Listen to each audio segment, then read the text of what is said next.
the code.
Hello everyone. So first of all, I would like to welcome you all to this interesting learning series. So my name is Karthik and I'm going to be your trainer for this wonderful learning series. So I'm having more than 7 years of experience in SAP UI5 and Fiori, and I'll just try to make this series more interesting so that it would be useful for you. So this should be the course content for today's class.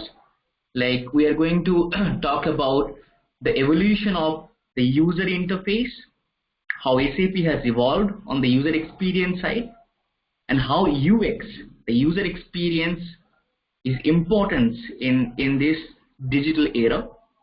What is basically SAP UI5 and Fiori and how it works? What is the architectural level differences? And we'll also introduce the tool that we're going to build application, that is Business Application Studio. And we'll also see some custom and standard application concept. And we'll also see some applications on standard application available in S4HANA or SOH system. So this would be majorly, we're trying to cover this session. So now SAP's evolution is user interfaces.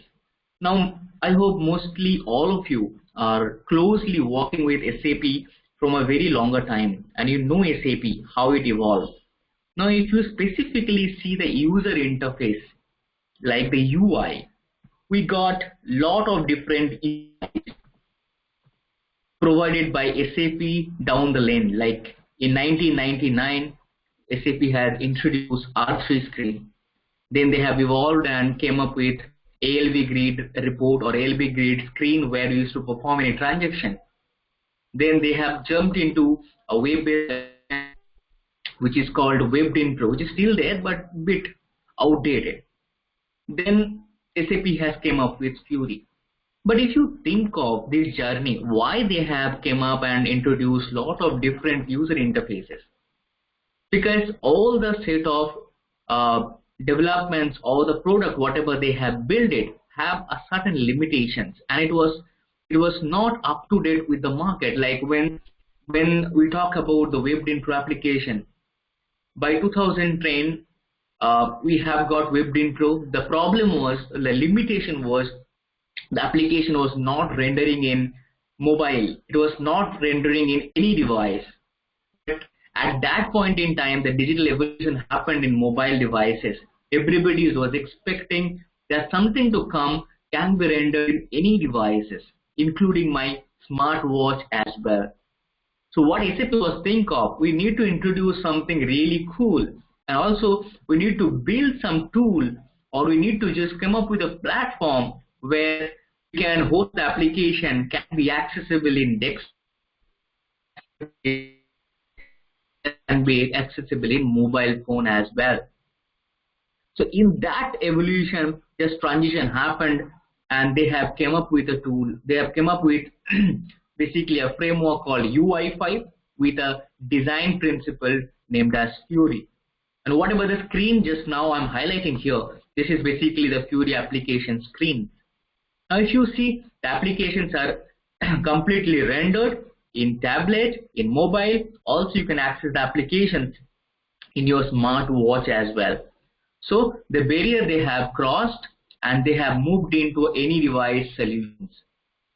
So this is what the journey happened down the lane on the user interfaces side.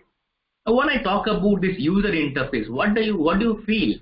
Like in this session, we're going to talk about more as a developer or as a front-end developer. How will you think?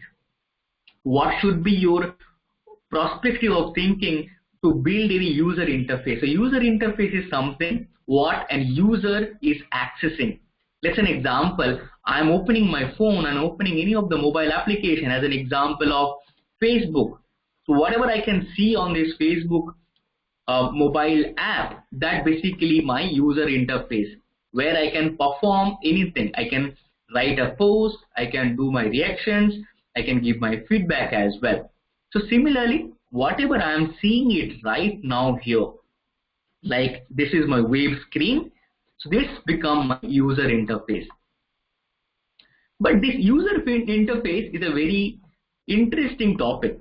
Once you talk about this user interface, user experience is something which is very closely related to. How? Because now let's say somebody has asked me to build a user interface. Now user experience will be performing a major role there. Let's understand how is that. So let's assume somebody asked us to build a solution, or somebody asked us to create a user interface. That user interface is basically a mobile app. The mobile app name would be Visitor Management System.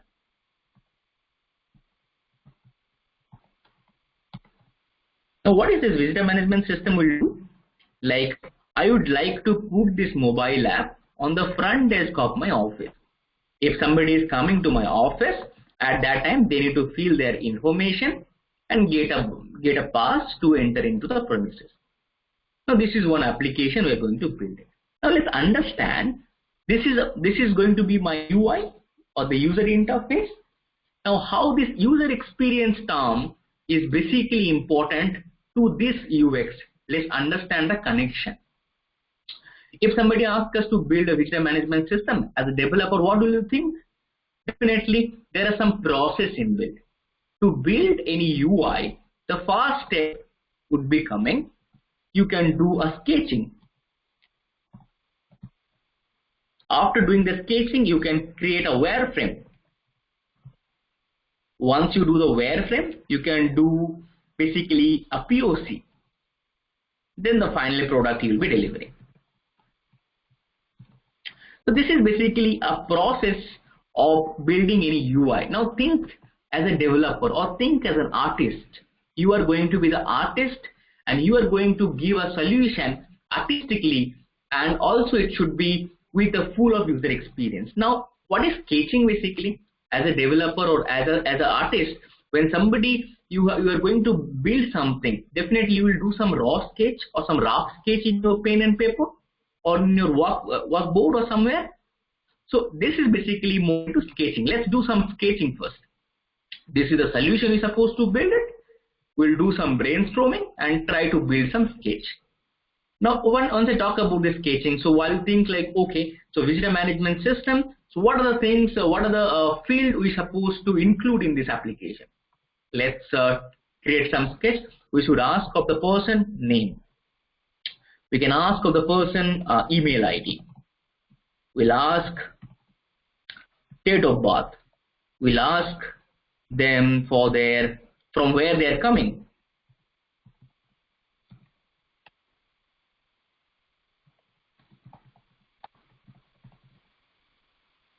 To whom are you going to meet?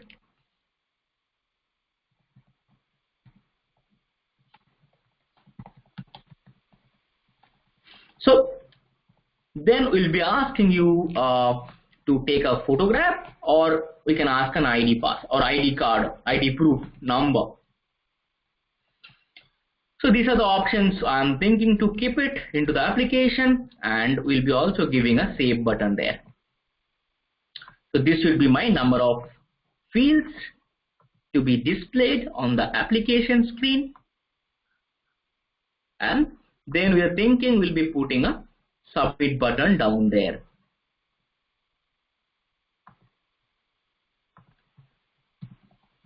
Once, and also let's take it more interesting, we'll be also asking him to take a photograph. So here we'll be giving an option to take a photograph. Once they submit it, we'll give them basically a visitor management visitors pass, and along with their photograph they can tag it and they can come into the office. So this is, let's say, one sketch that we have prepared.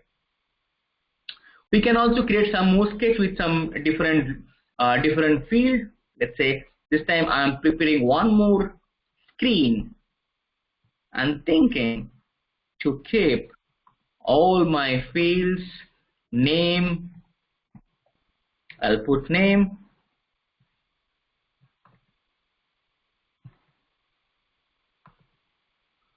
then we'll put email, we'll ask from where are you coming from directly.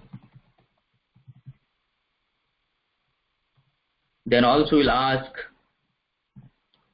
like to whom are you going to meet. Then we'll also ask him to ask his ID. And the same fashion, we'd be also giving the same photograph option and also a submit button to there. Now, so this is my first design. This is my second design. I have sketched this. Now let's understand with the user experience. Now, in this process of building or developing any application, one more important factor is very crucial to include. That is called personas. What is persona means? Persona is basically act as a virtual user, like who all are going to use your application. So if I think about in this solution, who would be my personas? It might be an employee who would have forgot his user pass or user ID. It might be let's say CEO of another company who is coming to this company for a visit. It might be an interviewer. It might be let's say a water supplier. And it might be few more personas as well. It might be a vice president in another company. It might be a janitor. It might be XYZ and all. Now, what these personas will do? In this process, we will think if an employee comes to the office and if we give this application to use it, how they will react, how they will feel. The similar way, if the CEO of the company comes and use this application, how they will feel. Or a water supply person is coming regularly, if we give this application to fill, how they will react. Now let's try to create basically one set of mapping between all the users and try to understand their experience. Now let's check. I have given this application to a water supplier. I have given this fast design to them and asked to fill all this information. What he will do? He will simply come, give name, email ID, date of birth, coming from, what to whom he will going to meet. He'll give any ID proof, take a photograph and submit, get the pass, go inside. So the same application, screen number 1 is screen number 2. Screen number 1, I'll be giving the CEO of another company and to use it. At that time, the CEO will fill name, the CEO will fill email. He will stuck there. He'll ask, why date of birth? Because this guy is much more informative. He don't want to share his all information, specifically the personal information. He might have asked, why date of birth is required for my visit? Don't you feel this field is completely irrelevant? Also, you're asking me my email. What email is this? It's my office email or it's my personal email? And why are you really asking this question? So he is much more informative. He is okay to give it from where he is coming, which company he is coming. He is okay to give his maximum his ID proof or mobile number, or he can give to whom he wants to meet, and he can submit it. But if you ask this kind of fields to him, this kind of information to share, he might not okay to share. So that means, and if you put this field as a mandatory field, required field, then definitely he would be end up with a very, very bad experience. But the same thing might not happen for a water supplier. It is not like we are not thinking in that sense, but yes, he might feel, because he'll be in a hurry. He will not be much more informative about his information, about his data. But this guy might be. So we need to build up a solution which will give us a seamless user experience that should be okay for all my personas. That is what is basically user experience. Now we need to create one more thing, one more screen where we'll be removing this email ID, replaced with a mobile number. That too, you can ask mobile number if you are passing some OTP or some set of like message would be also received in his mobile, then only. So this is how we are going to create our UI or our user interface. So ultimately the visitor management screen would be look like, we'll be asking name,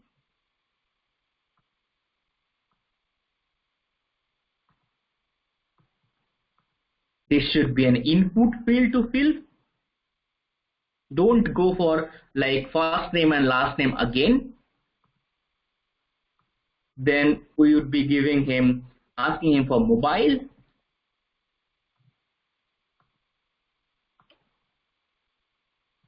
Then we should ask from where he is coming.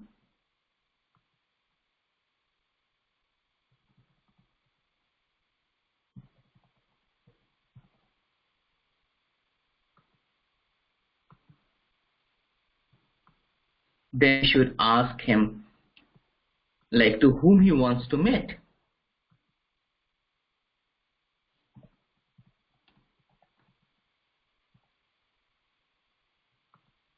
That should be also an F4. Then you can give up option to submit the entries with a photograph option.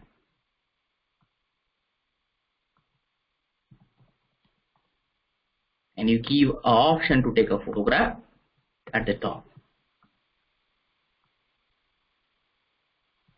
That should be your screen. So this is how we are going to build an user interface. I hope you understood like how this UI is basically related to the user experience. Now this is the first step we have done it. We did the sketching. Now once we did the sketching, we'll be coming to the wireframe. This is I have done in pen and paper. Now if you just use this pen and paper and like if I submit it, I will be also having a success message or an error message. That screen, if I build it, if I connect with this both the screen, like if I click on submit, I'll be displaying that screen. If I frame that too, that would be called as wireframe. That we're going to talk about it later. So this is called a wireframe. Like you are framing both the screen, connecting both the screen basically in wire. So this is basically would be your wireframe. What is a POC? POC is a process. This is called a proof of concept.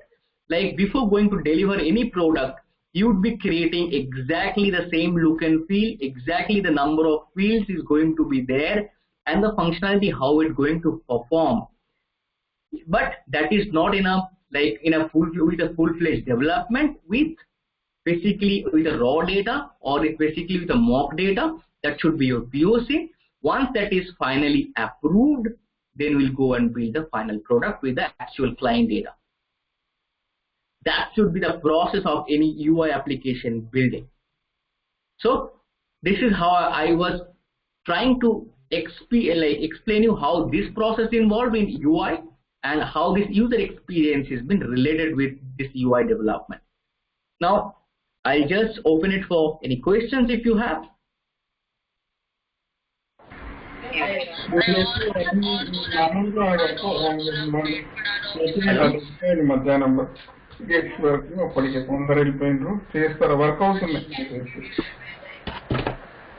Is anybody having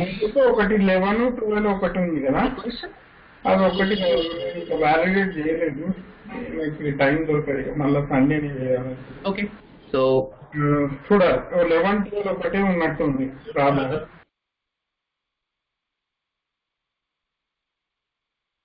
okay, so this become like the second topic, what is user experience and how it is related to the UI development. Now coming to this UI5 and Fiori. So as I said, like SAP has introduced this framework called UI5 with a design principle called Fiori. And they have given us an option where we can go and build some applications with any device capability can render in any devices. Now, what is this UI5? What is this Fiori? Let's understand that. Is both of same or is basically something is different? When I talk about, let me save this document. Okay, when I talk about the UI5 and Fiori, so let's understand it, where basically the differences are both the same. Or let's say you are going to build an application. Now this application, once you build it, let's assume it, the application you have built, this is the application. Now I'm running in desktop mode. So the application need to be built using some technology, right? It might be any of the UI technology. There are so many UI technologies that are available in market. You can take an example of Angular, you can take an example of server-side coding of Node.js, Python. So similarly, UI5 is one of the technology, client-based development technology. So by using this, we are going to create a user interface. We can display some, let's say, some sort of user interface to ask some questions, or let's say as an example of I want to create a sales order, I'll be creating the design here given to the user. But this application could be built definitely by using a technology that is called UI5. So this become my technology, or basically the framework what SAP has provided. Now this UI5 framework, how SAP has built it? SAP has built this framework by, you might have heard about HTML, hypertext markup language. If you're not aware of it, what is this? This is basically a web development tool. Like if you want to create any website, if you want to create any mobile app interface, you can use this HTML, hypertext markup language. As an example, if you run anything on browser, let's say I'm opening sap.com. So if you see this, something came up to my screen. We don't know which technology or which framework has been used to build this app. But if you right click and go to the source code of this page, if you go to the source code of this page, what you can see, you are seeing everything, all the codes are in HTML format, which is called hypertext markup language. How it is important? Means whatever you are seeing on your browser, any website, any website, it doesn't matter. The browser only supports HTML, hypertext markup language. If it is not converted into this format, you won't be displaying anything. Even though your applications are not built in HTML, but ultimately the browser will translate, or it is converted to an HTML format. So we can say HTML is basically a tool which is responsible for any web development process. So what SAP has done, they have taken HTML they have taken CSS, and they have taken JavaScript. So these three now, what is CSS, what is JavaScript? Let me tell you first. What they did, this HTML, CSS and JavaScript, they have combined. Once they have combined and built this framework called UI5. They have combined this HTML, they have combined this CSS, they also combined JavaScript and build this SAP UI5 framework to build UI applications. So what is CSS? So you understood HTML is basically a responsible tool for web development or any web development. Now what is CSS? Now CSS is something which is also play a very crucial role in any of your website. Let's say I have opened this website. Now you can see there is a background image is there, and if I just let's say if I see this is a different color, this is a black background with a white set of text. Now once I hover this product, product was selected, it giving me a feel that it is got selected with some border down there and it is highlighting it. So all this look and feel, you are seeing it here, that is been done using CSS. As an example, I am having a button, get your access now. When I hover this button, see, it is giving me a feel that please tap on the button. So this is basically been created, this look and feel using this CSS. So what is JavaScript? JavaScript is responsible for your functionalities. If you want to write some functionalities, let's say I am having a submit button, or in the website that I have opened just now, if I click on get your access now, what it will do? It will take me somewhere, some pages or somewhere. How it is navigating, how it is going to a different page, or let's say they are asking me to register. If I click on login button by filling all the information, it will register, it will perform something. So that process would be included in your JavaScript. So this is for design. So this become for my creating my design. This become for my look and feel in the experience. And this become my functionality. Once these three are combined, then they have built this framework called UI5 to create our UI5 application. That's why this set of libraries are included into this UI5. Because of that, whenever we are building any application, it is automatically responsive. It is automatically giving you some good look and feel, because this framework has been created including some set of libraries using JavaScript, HTML5 and CSS3. So this has become my UI5, like my framework of building my application. It will give you a set of libraries to use it. Using those libraries and UI control, you will be building up this application screen. But then what is Fiori? How it is related to UI5 then? Now once I come to Fiori, Fiori is basically it provides a set of basically a set of like a set of rules. It is providing a set of principles that we need to follow it while building any application in UI5. Let's take an example. You would have seen some Fiori Launchpad screen. If you see any Fiori Launchpad screen, so this is, I have opened a Fiori Launchpad. Let me open this one. So if you see, this is an example of a Fiori Launchpad. Some of you have already experienced this, and it might be new for someone. So if it is completely new for them, so this is basically a home page. This is called a Fiori Launchpad, where you can see a small boxes are there. These boxes are called as a Fiori app, an application. So this is basically on home page. When you click on any of the app, this is basically you have called as tile.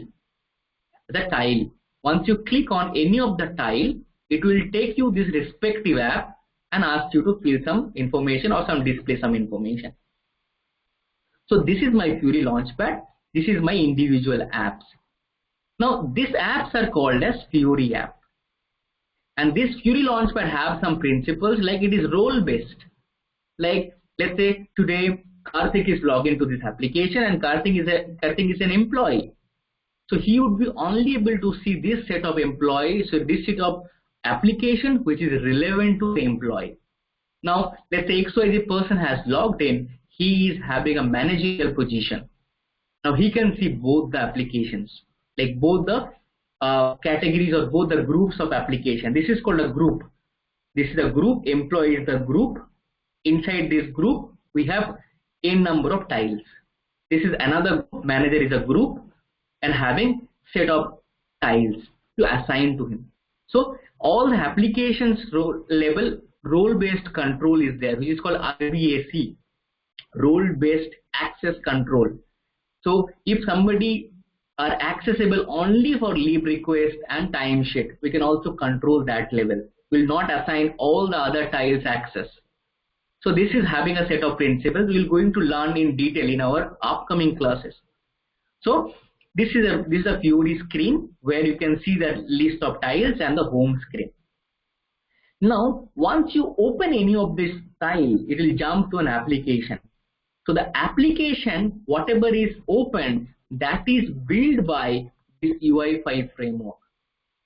So to build the application, we would be using this UI5 framework only. Once the application is done, it is built, you are deploying the application to your Fiori launch. You are just configuring this application into a Fiori Launchpad. Then this application would be called as a Fiori lookalike app, Fiori application. So once this application is being kept inside your Fiori Launchpad, Fiori FLP, Fiori Launchpad portal, then this application would be called as this application which is built in UI5 framework called as a Fiori app. So I can say this is the portal, this is the Fiori Launchpad portal, and this is basically the technology or the framework which is there to build any application. So this is how the difference between Fiori and UI5. Now in Fiori we are also, as I said, it is having a set of design principles that we need to follow. It is having some configuration process. It includes some like access control. Those things will be coming under Fiori process. UI5, you will be building the application using the set of libraries SAP UI5 framework would be providing to you to design the screen, writing the functionalities, bind with the data which is coming there from the backend system. That is how the difference is. I think, is this clear? Is anybody having any clarification? Need any clarification? Having any question? You can go ahead.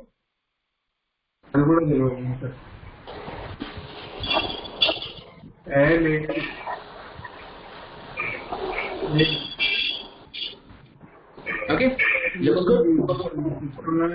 Okay, I have seen like sketching and POC, but I'm not sure whether SAP is still supporting that. Master data, master critical. I think okay. So I'll just again.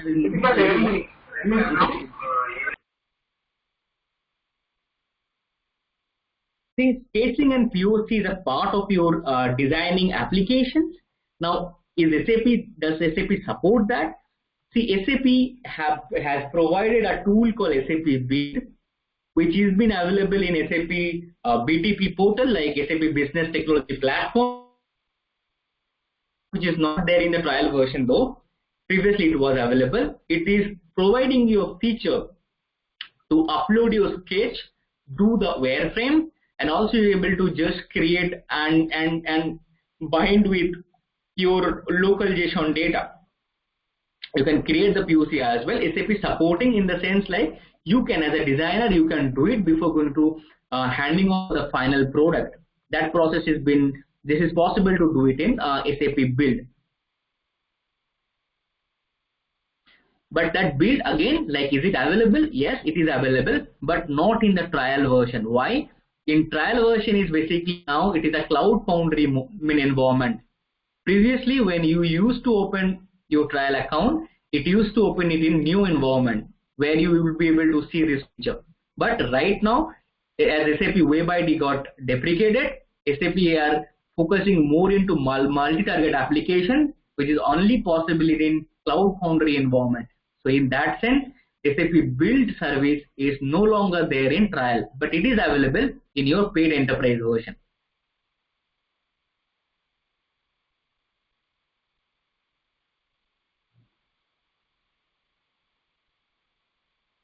Okay, so that is an interesting question. Like, they have asked like, what is the full form of CSS? Okay, see, it is basically cascading style set. Style set is something. See, if you see the name, what is a style? Style means, if you can understand, like, if you are going to create anything with a set of, what will I say? If you are going to create something with a set of colors, if you are try to do some set of you're putting some design, like let's say if you are putting on some animation, if I hover this particular screen, what it is happening? See, it is highlighting, it is changing the color. This is called also a kind of a field. The full form of CSS is cascading style sheet. So you are creating a style sheet to write all of your animations, your color, your background images, background color, whatever you want to do it. That can be possible to implement this cascading style sheet. So that is one of the question. So somebody asked, like, what is, for the look and feel perspective, what is the backend code used for that? See, if you want to create any design, let me again show you. Let's understand like how this UI flow works. Then it will be clear to you. So let me show you first how an application works and where all this HTML, CSS and JavaScripts are placed. If I show you that, it would be clear to all of you. That is going to be the next process, next step, like how a web application or a Fiori application works. That is my topic number 4, like how a Fiori application works. Then you'll also understand the AMDP architecture. So let me create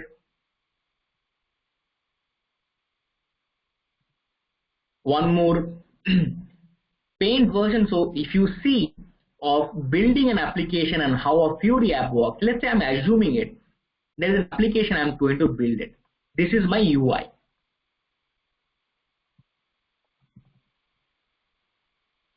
This is my UI interface. So this user interface in UI5 also have a name called view. Like as an example, what you can view it on the screen. So this is a technical term in UI5 called view. This is the user interface. Now we have, let's say, our backend system. We have a backend database. It might be anything. It might be starting from any technology you take it. If you take our S4 HANA system, it might be any of your SOH ECC system. It might be your CRM system. It might be your normal SQL, whatever you want to take it.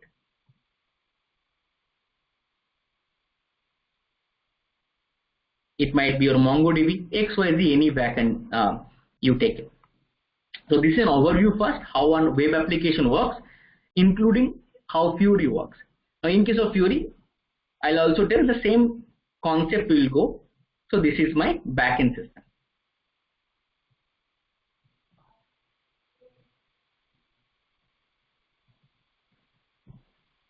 Now, let's understand this. This is my UI, this is my backend. Keep it in two separate places. This might be a server-side UI, so there are two options. This can be a server-side, this can be one client-side. But UI5 specifically a client-side. What does it mean, client-side?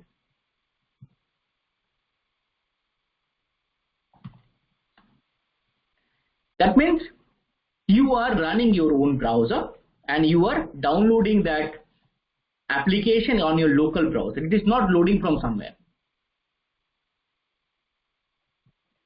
So this is your client side UI. Now This is my backend server. Now let me take an use case. I want to display, create, update list of employees or update employee information.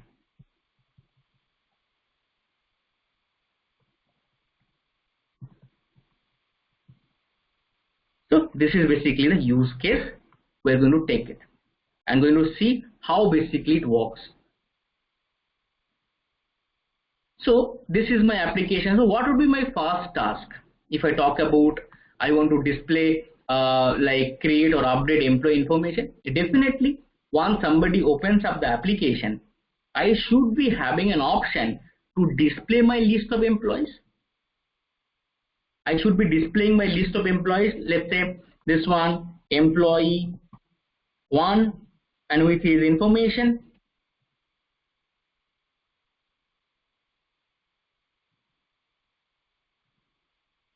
Let's say he is having employee 1, his name, you can give it his designation.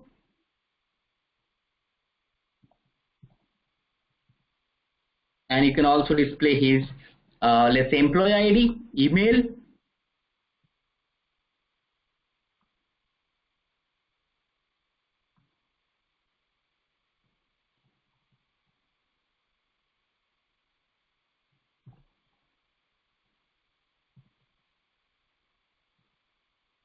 And also you can give some more information about the employee, like an employee ID and all. So this is one employee information. You are displaying a list of employees. Similarly, employee 1, employee 2, employee 3 would be there. And once they click on any of the employee information, it will open up one more screen where it will display all the details about the employee. The same one, like let's say this time we'll be getting an image of the employee, and also we including with the employee name, and also set of other information as I said.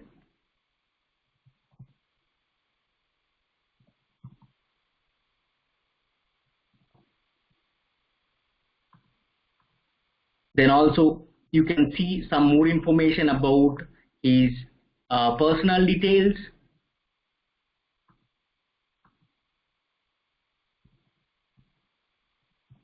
You can also see his professional details, educational details. So on and so forth would be coming. If you click on any of the tab, those specific information would be displayed in this particular screen, in this side. So now this is my use case. Now first, if I talk about, I need to display the list of employees on my first view, view number 1, this is view number 2. How will I do it? How will I do it? Like I supposed to get the data from backend, isn't it? But how will I connect to the backend system? That is more important, because if you don't get the data from there, you won't be able to display it. Now let's understand this process. This is number 1, view number 1. This is my backend system. Once I want to connect or get the data from backend, there should be in between something which will help me to get the data from front end to back end. Also, in a similar fashion, update the data from front end to back end. Means it will first get me the data. It will also give me an option to send back the data from my view to the backend system. There should be an in-between connector. There should be in-between middleware which will take me my request and give me my responses. Means it will take my request and it will give me my response back. So what is this middleware? This middleware is basically in SAP UI5 called as OData. So OData is basically a middleware what acts as a middleware between the view and this backend system.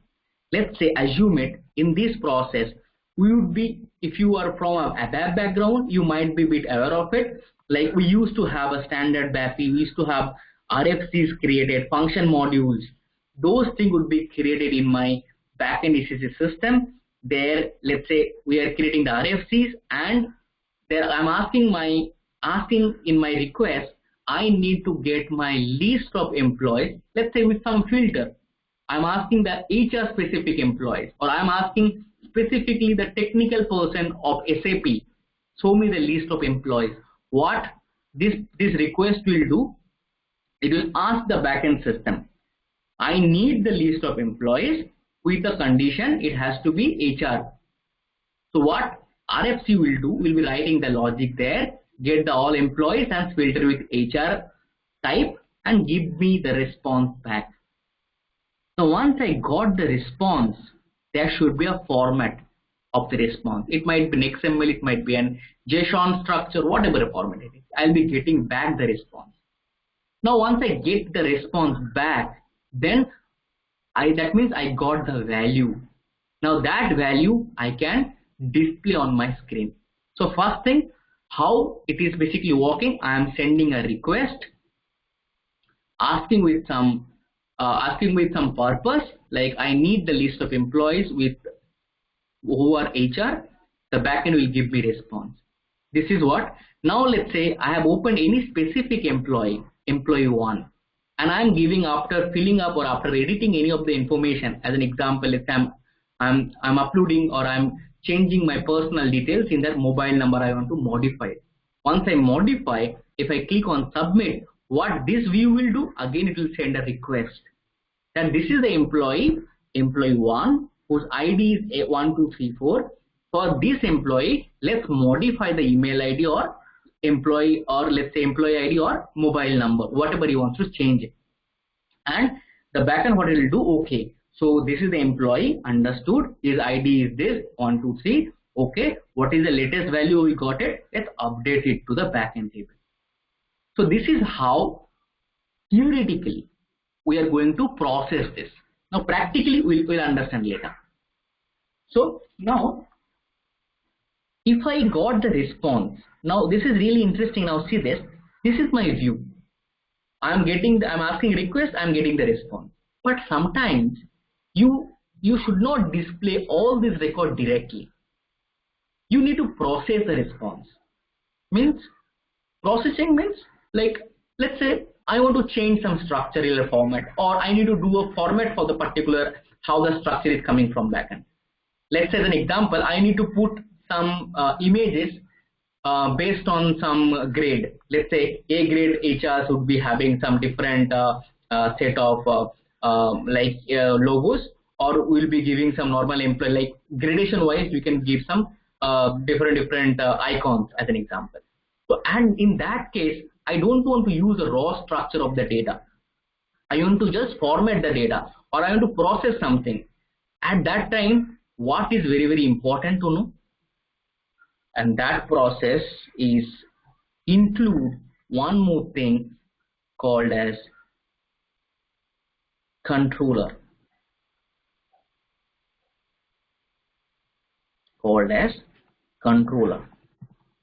Now this controller is basically a processor. Now the first scenario, I want to get the list of employees. The backend is giving me response. I want to format this a bit, or I want to just change a bit. What it's supposed to do? It's supposed to bifurcate through controller.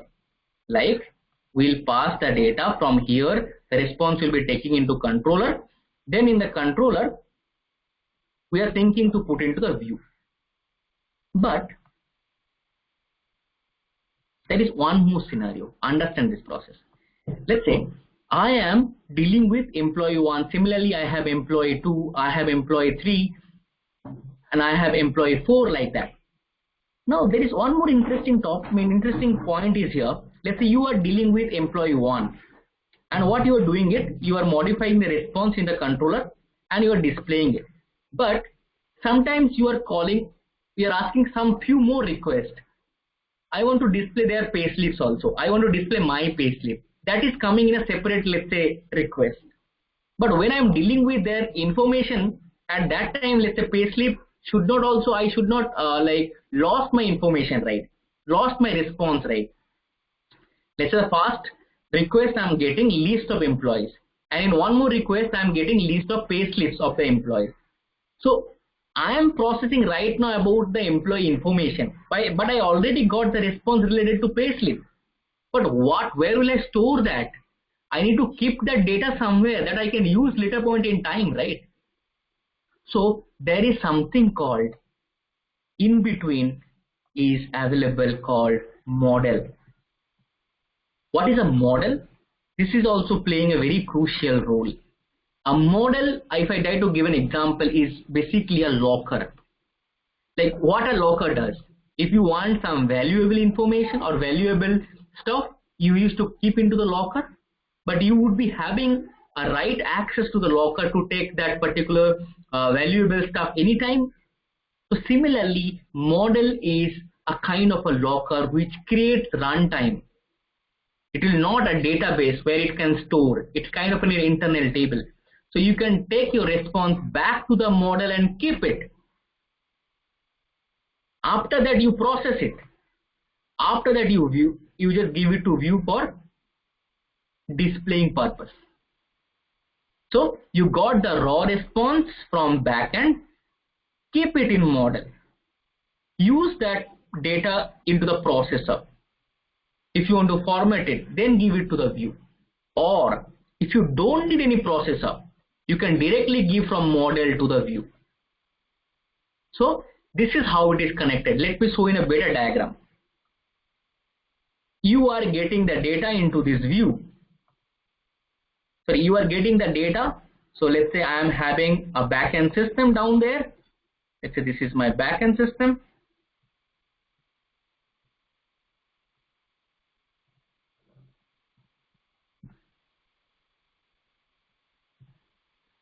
So in this backend system, I am asking for any data. What we can do, either we can get the data and store into a model. Either we can get the data from backend, store into a model. Then we can process the data into the controller and give it to view. Or if I directly get the data from backend, store into controller and directly give it to the view. Or we are storing the data into this particular, we are storing the data into this model. I don't need to process it. I can directly give it to the view. Similar fashion, if I have a user interface here, I have an input field, like as an example of visitor management system. I click on the submit button. Either what I can do, I'll be passing this information through controller, because I'll process there. I'll be checking some validations, whether my name is being filled, whether all the mandatory fields are filled or not. We can process it. We can do some data validation. If it is not filled, we'll throw some error messages. All this part would be done in this processing section. Once that is done, we'll update the model with the data, and again we'll be hitting to the backend system to update it. So this is how this MVC architecture works, and this is very common not only for UI5. This is very basic architecture for all our web application development process includes. So we would be dealing with the data. Again, I said model is basically one runtime, your internal table where you can say a kind of a storage where you can store your data in different model structure. What are the different type of models? We'll think about later. We'll be coming in our next classes.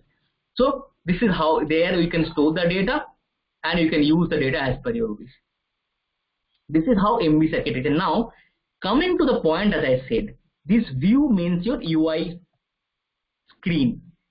To design this screen, you need to take help of a framework, as I said just now, UI5. So in this section, like as you have, once you create a project, you would be having a view. Similarly, you would also have some more folders called CSS. You also would be having like images folder or something like that. So what you can do, you would be writing all your look and feel in this CSS, and this CSS would be connected with your view. So this view and CSS would be connected. So once you write any particular class in CSS, if you assign the class in any of the view elements, let's say an example, I'm having a button in the view 1. So in that button, I want to change the color from normal to a green color. So what will I do? I'll be creating a class here in CSS, defining the color as green, and assign that class to this button which is placed inside my view 1. Once I do it, then whatever the color code, whatever the look and feel I will be writing using CSS can be automatically updated in this view 1. So this is how the CSS plays. It is not related to our backend.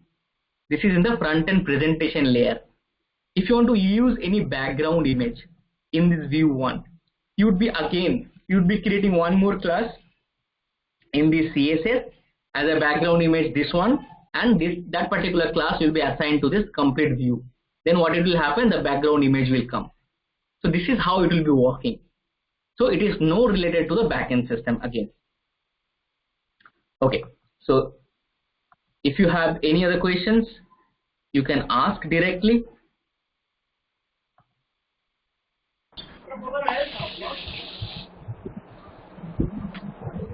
No, thank you. Actually, I got all the details. Thank you for your explanation. So we got one more so build is not an example of CSS. So we got one more question. Yes, SAP build is not free anymore. Yes, it is. You can't be able to access it in your local trial version. It is paid version right now. It is not there how it used to previously available.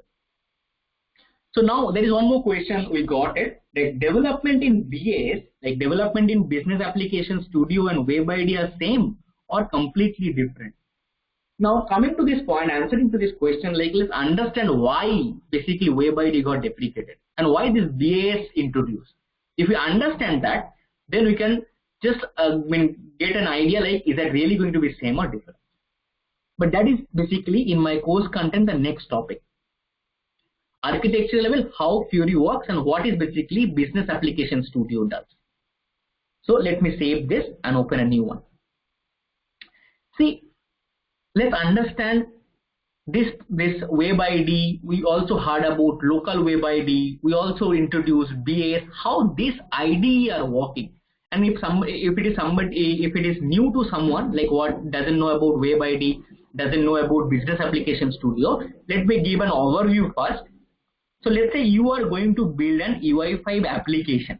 Like this is going to be my screen. What I understood from the process or for the questions, the more into why it is important. So first let's understand where it is in use.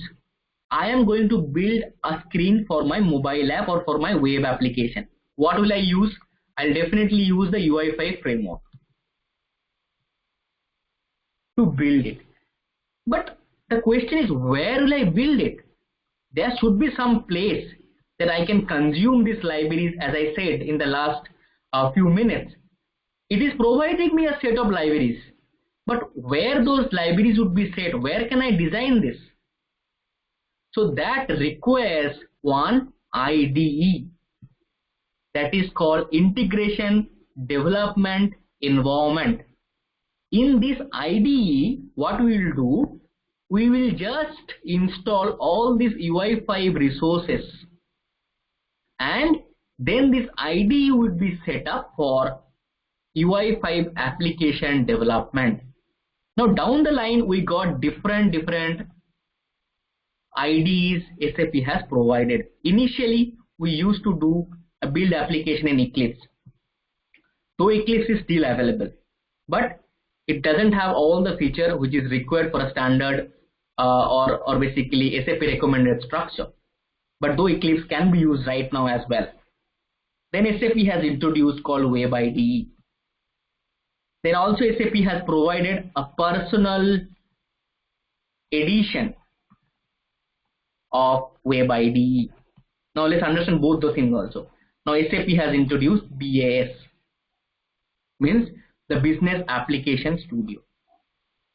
Now coming to this point, this Eclipse, Web IDE, Personal Web IDE and BAS, this is the set of IDEs SAP has provided.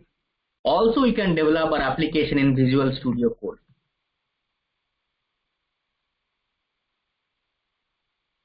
Now, if you think and compare these IDEs, so as I said, we need to load these libraries fast to the IDE, then the IDE would be set up, would be ready for your development. Now, Web ID, what it does, all this Web ID or personal Web ID, how it was working, let's understand it. We generally used to install the softwares. Those softwares are basically related to the UI5 framework. Let's say I am having this Web ID. Here is my Web ID. This Web ID is connected to a file system. This file system is providing me a set of information about the libraries, and it used to give me those set of information. So this is they're having key file server.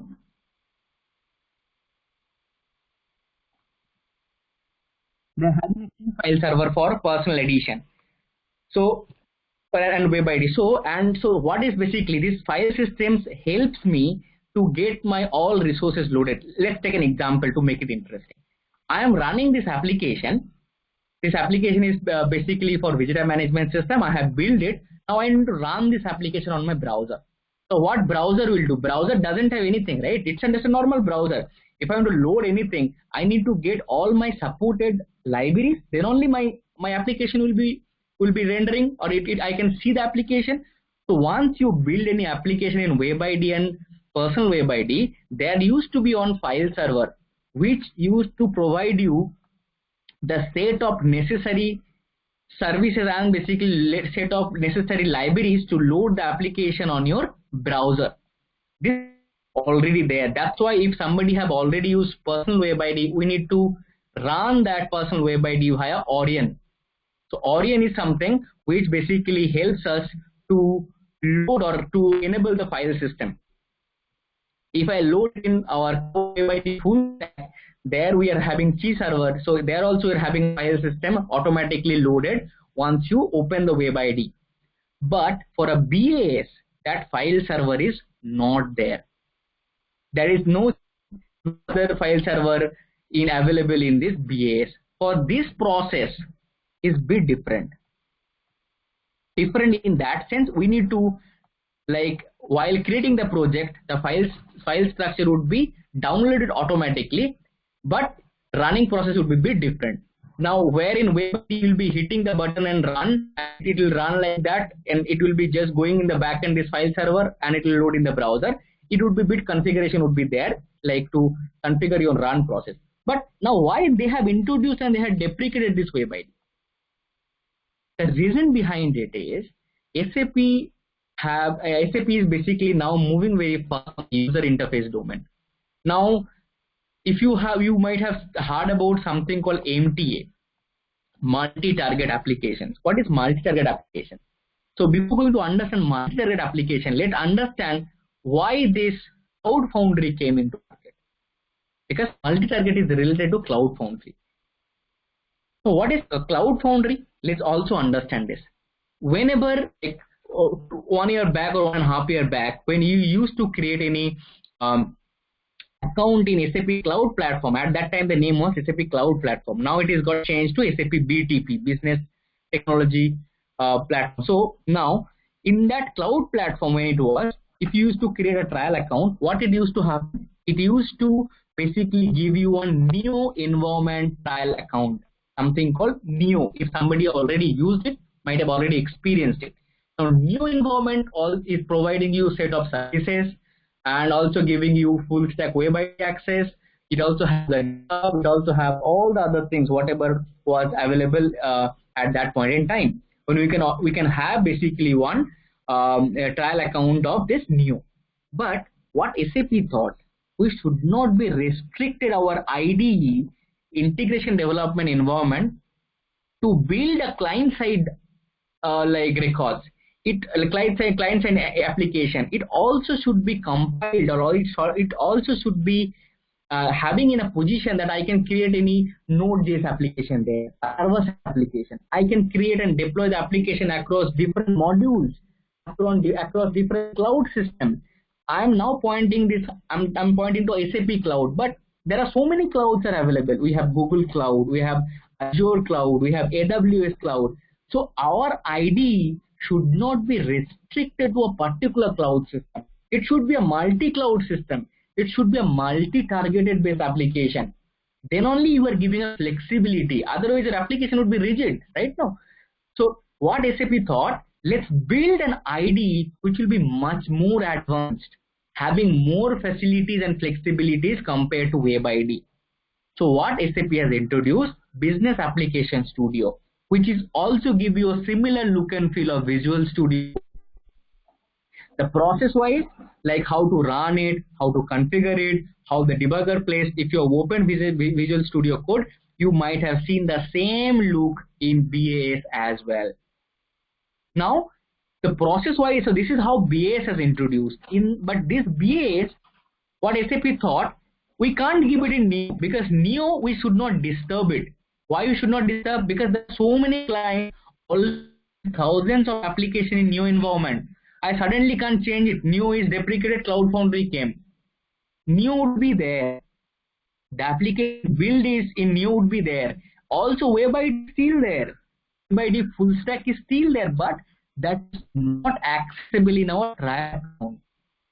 It is not accessible in our trial account because Neo is not there in our trial account. If you go and purchase one enterprise SAP licensing, at that point in time, you would get this new environment back. Is Web ID full stack, everything is there. But in the trial account, now is basically connected to Cloud Foundry. And Cloud Foundry doesn't support Web ID. It basically promotes Business Application Studio. This is because this is how the way forward, or this is going to be taking forward to all of your developments. And actually, this is what supposed to be the formal structure of SAP and recommended structure of SAP going forward. So this is how BAS has came into picture. Now, as I again said, like the process of deployment, the process of writing the application, the process of deploying or deploying the application to your ABAP repository or S/4HANA on-premise, that would be slightly bit different from the Web ID. But also in the future, you can enable a multi-target application. You can enable a Fiori element-based application. You can use different floor plans of Fiori elements.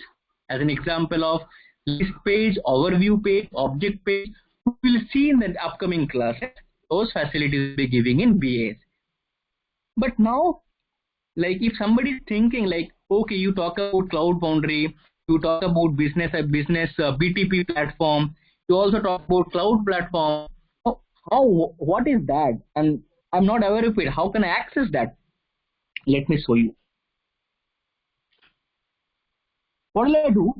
I will just write SAP BTP login. So if you just give it SAP BTP login, you would be coming to a website https://account.hana.com.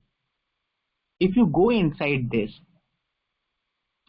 so we are talking about BAS or other stuffs. If you want to have those things, what you need to do, you need to register and create a trial account in this business technology platform SAP. This was renamed, previously it was named as SAP Cloud Platform. So we're talking about if you want to have an access, you need to go and register yourself. If you go and register yourself, then you need to give a set of information about you. As an example, personal information, like you give your name, first name, last name, you can give any test company. You can give your country, give the phone number. Don't give a bluff phone number. Sometimes if you're not using this cloud, this trial account, they might send you some OTP in your mobile phone to activate it. So be careful about the mobile number and also like the email address that you are giving it, because once you create or once you register yourself by creating a password, then what it will do, it will send you an activation link in your registered email address. Then what you need to do, you need to click on that link to activate your account. Once it is not activated, you can't go and log in. Once you go and activate your account, you go and log in using this email address and the password that you have given there. Then you would be jumping to a trial account. You would be jumping to a trial account. In that trial account, you would be able to see a service called Business Application Studio that we are going to talk about in our next class. But what do we need to do? We need to register for sure, like to get this Business Application Studio enabled in your system. Okay, so that is basically the process of getting our BAS enabled. So I hope this concept is clear. What is Cloud Foundry? How was Neo? And why basically this BAS came to picture? And what are the feature BAS is providing? That we'll see more in detail in our next class. And like why? What is the difference between Web ID and BAS? Okay, let's take some questions. I think we got a few more. If you have any questions, I'll just opening this forum again.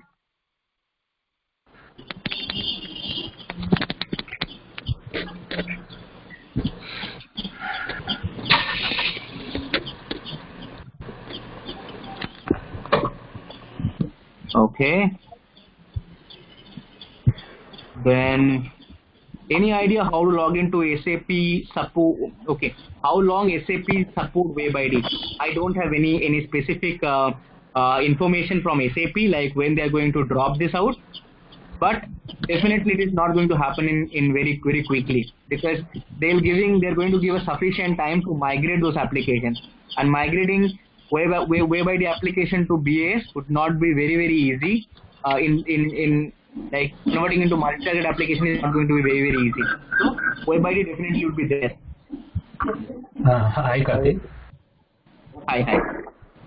Actually, Cloud Foundry is already available, right? Even Web IDs are there. That time also Cloud Foundry was there, but I'm not getting why they are not using earlier, why they are using now, using back. Correct. Okay. So answering to your question, okay, let me just again just select the remote. This is also an interesting question, like why they are recently doing it. See, SAP always came up with a kind of a strategy. Whenever they are going to introduce something new, that would be available for you in an early time. So you might have seen, like when Web ID is there, at that time while opening the Web ID, they used to give lots of information. You should be using Cloud Foundry from this time, and that would be deprecated. Now coming to the concept why they are deprecating, that's their choice, but why they are doing it, as I said, like this is basically completely up to them, like why they are trying to take this to the next level. So as I said, Web IDs does not support a multi-target application. If you have seen, if we used Web ID is providing a specific applications with a set of UI5 and Fiori templates. It will allow you to create an application with a freestyle of UI5. Also, you can consume some different templates what Fiori is already having, like an example master details. It will be having an example walk list, also having an example like some list report and all. But it doesn't support any multi-target application where you would be like, why multi-target application is there in the market and in demand.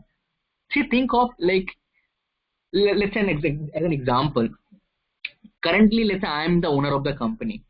I am using SAP frontend. Fiori is my, let's say, one of my line of business.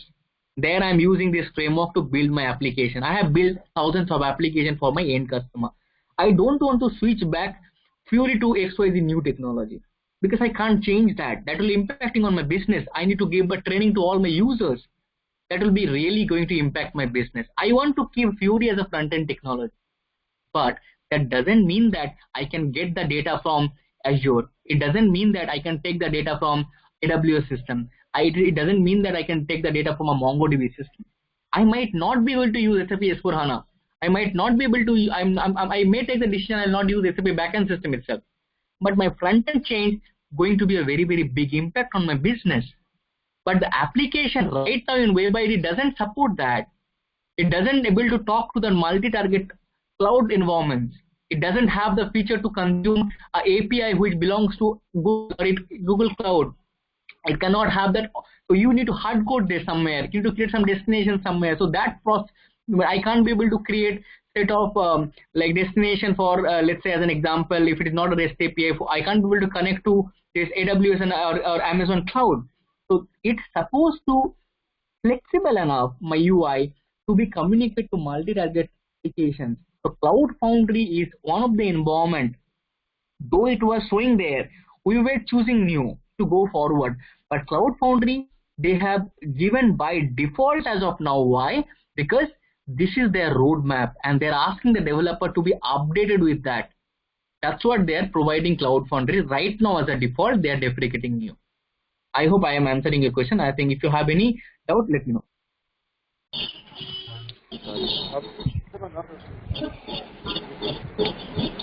Now there is a full capability for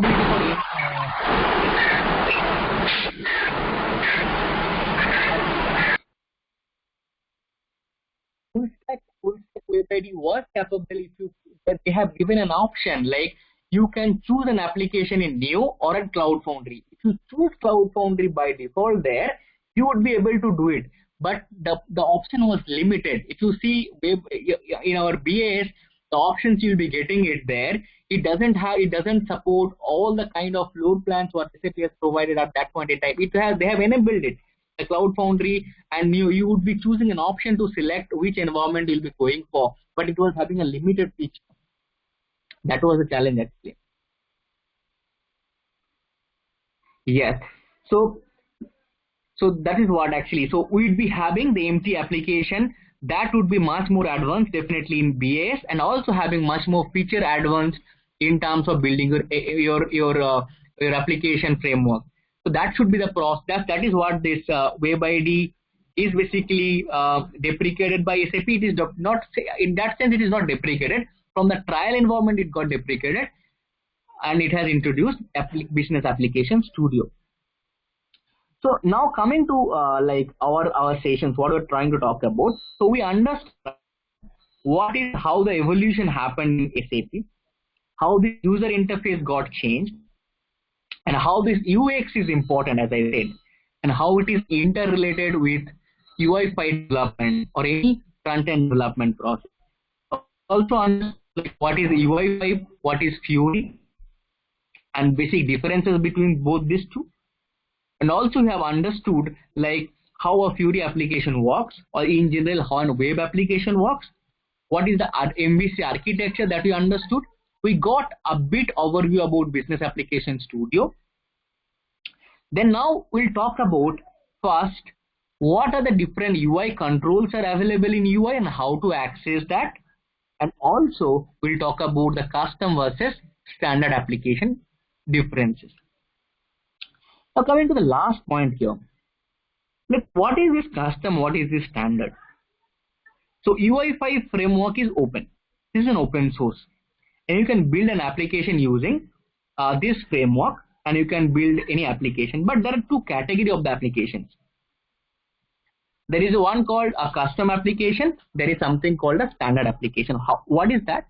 Let's say SAP is providing a set of standard application that is called SAP Fiori standard apps, which is available in SAP Fiori app library.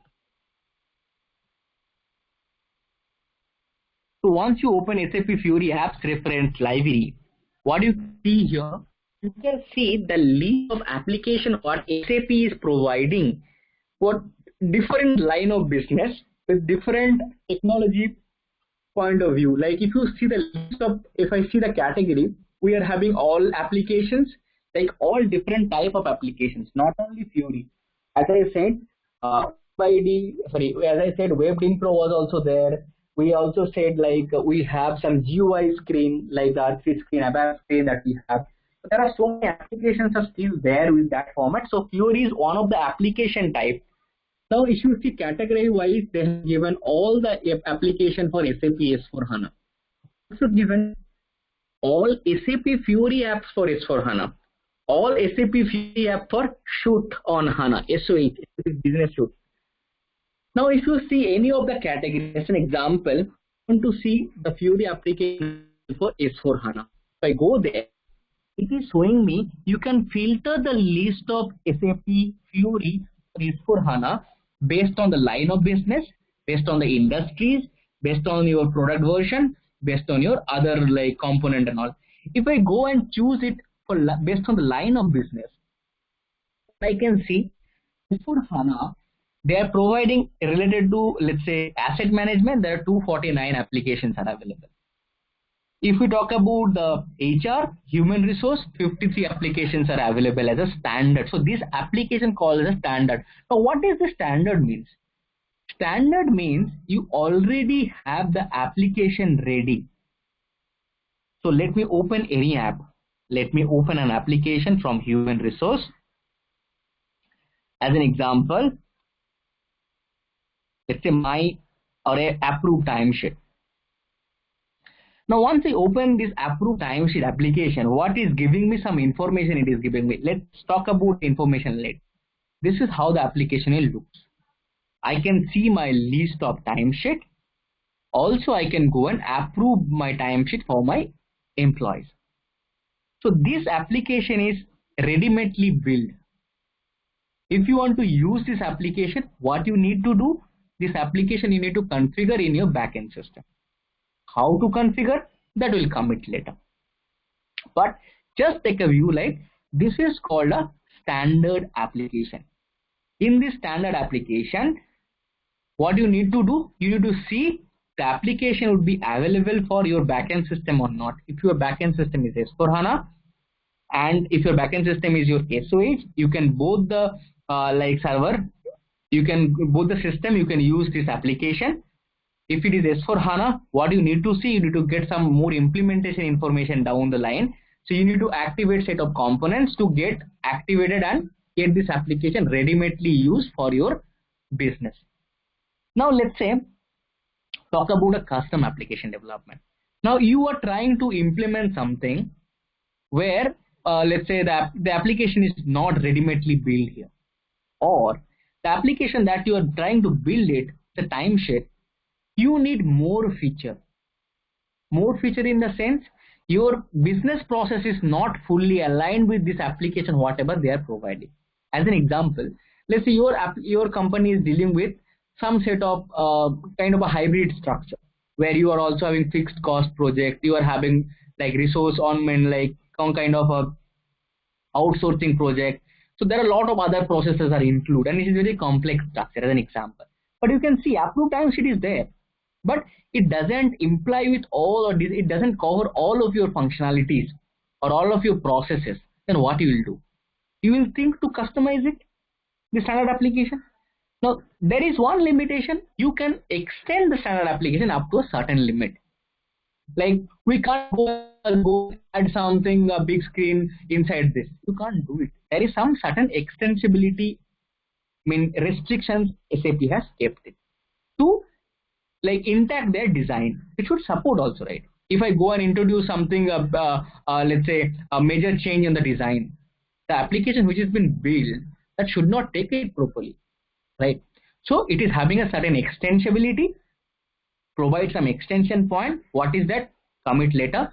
So remember that we can extend it up to a certain limit. If it is a minor changes, one or small two changes or few more enhancement, which is basically logically correct, you can go ahead. If the process is completely different, you won't be able to go and use this standard application. What do you need to do at that time? You need to build your own custom application from scratch. You might take an idea how the screen looks, but you need to start developing the application as a custom application. So that is the major difference in terms of what is a standard, what is a custom app. So custom app means developing from scratch using the IDE, Business Application Studio, building the application from scratch and deploying to your backend server. Standard application means you would be checking the application from this Business Application Studio, install the required components and activate the application and assign the role to the user to use it. Now, how this generally works, how to activate it, how to extend it, that process is included in our upcoming sessions. So now coming to the point I was talking about. So this is basically the application reference library where you can see different applications. See that for HR 53 applications are there. So you can see different line of business wise how many applications are already available. And the only thing is you can't go and like see a demo of the application fully. You can go and have a look of the application from this portal. If you want to see a full-fledged, then you need to activate this. Then only you can go and see a demo properly. Okay, just remember that you will be having few more information like app documentation. If you go there, you'll be having more information about this particular application in detail. Also, it will give you an option like this application is pointed to where, in desktop, smartphone, or tablet. So this is how basically you can think of whether to use this application or building from scratch, up to you. Now coming to, as I was talking about from a very longer time, like we need to build an UI screen by using UI5. Now it is very, very interesting to see what UI5 libraries are providing controls, like how will you build the application screen. So there is something called SAP Demo Kit. If you go and see SAP Demo Kit, just type SAP Demo Kit on your website. Then it will open SAP UI5 SDK Demo Kit. Once you open that, what it will happen? It will take you to saphanaondemand.com URL, where it will ask you to go a cookie settings. You can accept it all or you can reject it up as per your wish. It will store into your browser cache. Then what you can do, at the top section, you would be having an option like API references, samples, demo apps, and tools. Now, if you go to the samples, what you can see, the list of UI controls available in SAP UI5. And very interestingly, you can see in the right hand section, versions. Now coming to this point, we need to discuss what is this version before going to discuss about all the controls. When I talk about these versions 1.93.0, this is the latest UI5 version available, 1.93.0. Now why this is important? Let's say as an example, you are doing let's say you are doing some development and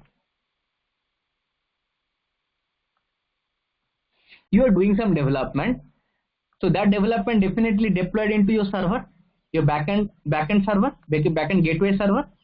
You are developing the application in let's say business application studio, web ID, whatever it is, or Eclipse, whatever you are taking it. Now definitely your main purpose would be deploying the application once it is built. Now this is your gateway system. And let's say you are using ECC system and gateway system in a separate way. It is not an embedded one or whatever it is. Let's say you are having your ECC system where it supports Fiori of 1.71 up to. Your version is 7.5 or something, and it supports up to 1.71 of UI5 version.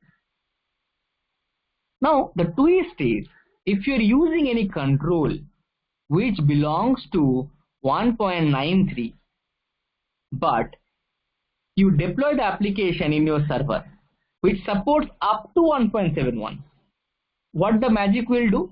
While running the application in your browser, that particular control might not load. It will throw you that this service or this particular UI component resources are not found because your server doesn't support that control itself, because it has to be updated. So you need to always remember while developing any application for your company, for your clients, what is your end server version of UI5. Based on that only you should use your controls. Based on that only you should be using the application project. So remember this point again and again, saying while building the application, just make sure you are aware of the version of your your server, and definitely the version that or the controls that you're using it supported for. Now let's say you say, okay Karthik, my company is dealing up to 1.71, but can I get the controls up to 1.71 so I will not misunderstood anything else? Yes, you can do it. you can go to the settings option. So not settings, you can go to this filter option. What you can do in this filter or in this parameter, you would be having an option to filter it by using releases. Select all this, just remove all this after 1.71. Let's say take up to 1.70 and remove all this. Then what it will do, it will not show you all the controls which is related to the latest version or the related to the upgraded version compared to your server. You can go and see all the applications, whatever, all the UI control, whatever is displaying here. Now, how can you check the UI5 version? If you want to check the UI5 version, I'll show you once. I'll take the Fiori Launchpad. At that time, you can just run your your server would be there, right? There would be an URL by giving your server information, and you can directly check the UI5 version of your project. When I'll be just connecting to the backend system, at that time, I'll definitely make sure I'll be showing you. There will be an URL connecting to your backend landscape, host and port, and you can hit that URL. You can get to know what is the latest version.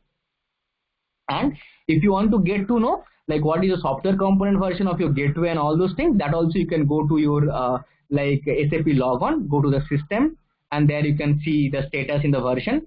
So you can see the list of what is your UI stack and all the SP level everything information. That I'll show you once you'll be connecting to the SAP backend system. At that time I'll cover this. So make sure just remember this point. So once you do it, what you can see list of controls. Now, how do I use it? Now, also one more point, SAP is talking about there is a concept of low code, no code. What does it mean and how it is compiled with that?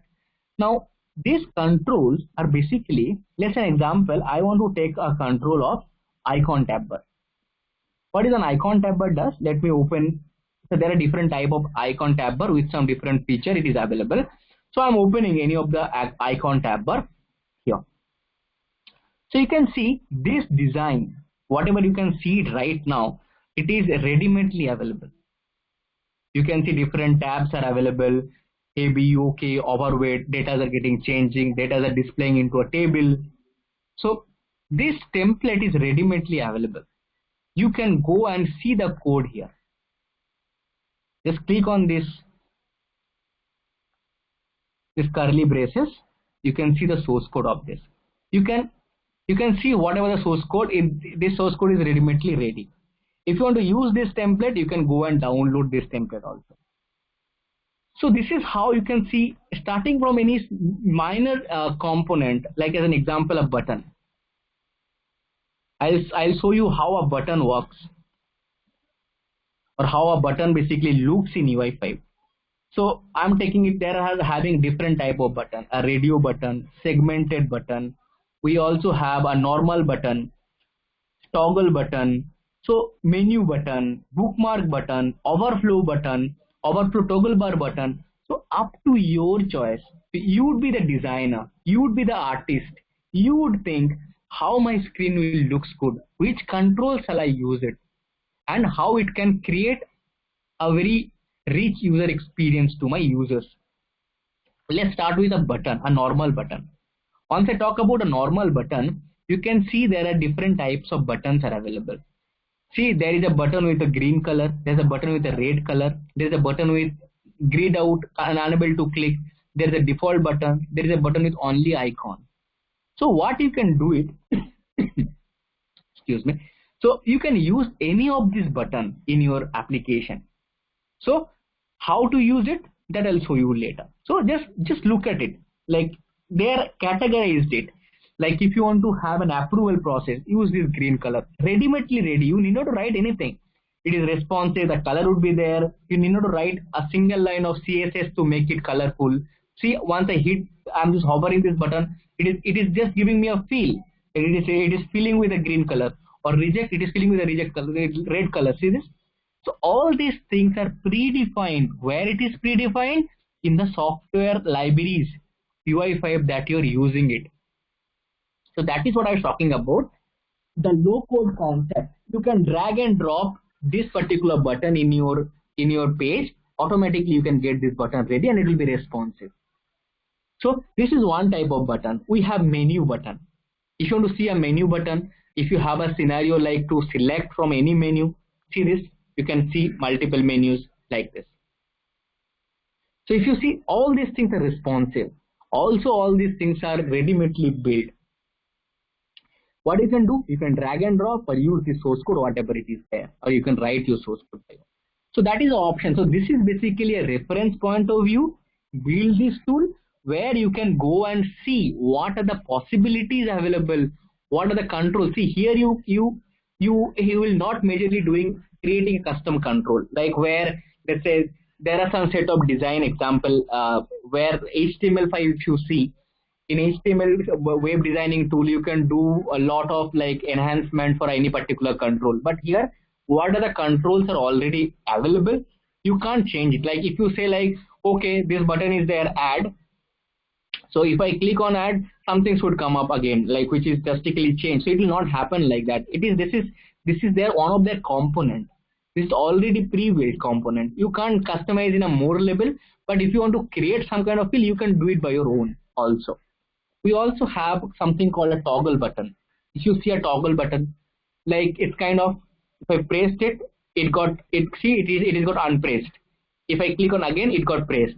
So this is how it is, like it is selected or unselected. That kind of mode of like flavor it is giving it to you. It also having something called a segmented button. If you see a segmented button, what it will do, it will give you three different options, like battery saving. It is in high, it is in low, or it is in off.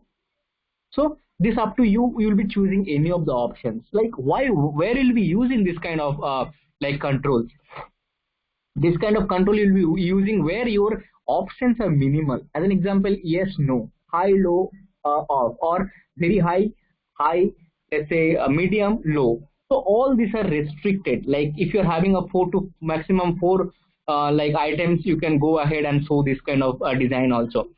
So this is basically kind of an input where you are asking the user to choose any of the option.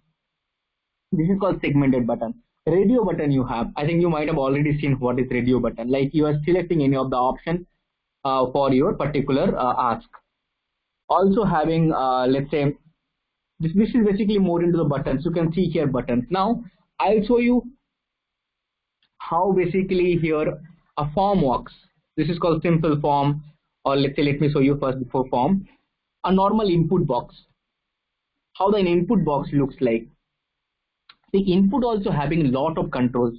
Step input, multi input, normal input, mask input, date time input, whatever you want to use it. Let's go to a normal input first. So if you go to a normal input, if you open this normal input, what you can see, you can choose a list of product from, it is called an F4 help. It is called an F4 help, means if you are already an ABAPer, you might have already aware of it. If you press on F4 help, it will come with a list of options. Or you can say it is kind of a search help. Okay? Or we technical term we used to call it a value help. Like you get the value from a help. So what help it is doing? It is giving you a list of product list, and you can search any of the product and you can select it. Number one of doing it, also you can type it here. See, it is giving you list of suggestions. So this is what the possibility side of like SAP input boxes. You can search it, you can normally type it something, or you can select it from somewhere. It will give you some suggestions which is there in that. Now you'll be asking, okay Karthik, where this data is coming from? How you are getting this data? These data are basically a local data. If you download any of this project, you can see this application or this particular box is binded with some data which is ready-madely coming. Now here I will stop it. I'll show you what now you are saying from a longer time, data bind. What is this data bind concept? How does it really work? Let me show you. Let's say, as I said, that you will be communicating to the backend system with a request, and the backend will give you some response. You are requesting something and the backend is giving you some response. Now what is the concept of data binding? Understand this. This is my backend system and this is my front end. This is my view. Okay, and I have one OData service created as an example to communicate from this to this. Now let's understand what is this OData. Now this OData is basically a middleware, as I said, but it is a secured middleware. What does it mean by secure middleware? Let's say I am having a backend system. I'm having an S4HANA 1909 system. I want to connect to this from my view, but I can't call directly without any authentication, right? I can't connect to it without if I'm not allowed to connect it. I might be aware of the backend configuration. What is basically my instance ID? What is my host and all those things? I might be aware of it, but I should not kindly go and hit this backend system and get the data, right? It has to be some set of validation. It has to be set of authentication process mechanism. That's what this OData is basically. Once you try to hit this, it will ask you to give the user ID and password. Once you give the user ID password, it will be validated against this backend server. If it is really there, then only you can go and have the data. So that's what you will be getting the data once it is authenticated. Let's say you have asked for a request. The data is coming back for the particular request. Now the interesting thing is I have used one control in my view, which is a list. This is a list. This is, let's say, my table. And this is, I'm displaying some graph as an example. Now, what I'm asking, I need to fill those information. Now, see, this is a different control, a list. So this has become my list, and this become my table, and this has become my graph. Three are different controls. Now the response it is coming. I can display both the records. I want to display all the records in this graph, table, and this list, and also some information at the down as a note. That also coming from backend only. Now these are all of my. This is called one UI control. This is called another UI control. This is called another UI control. Those UI controls you are taking from here.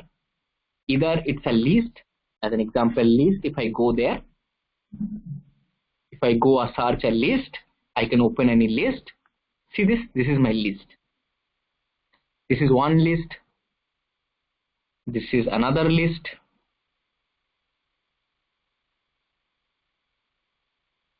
Let me open anything.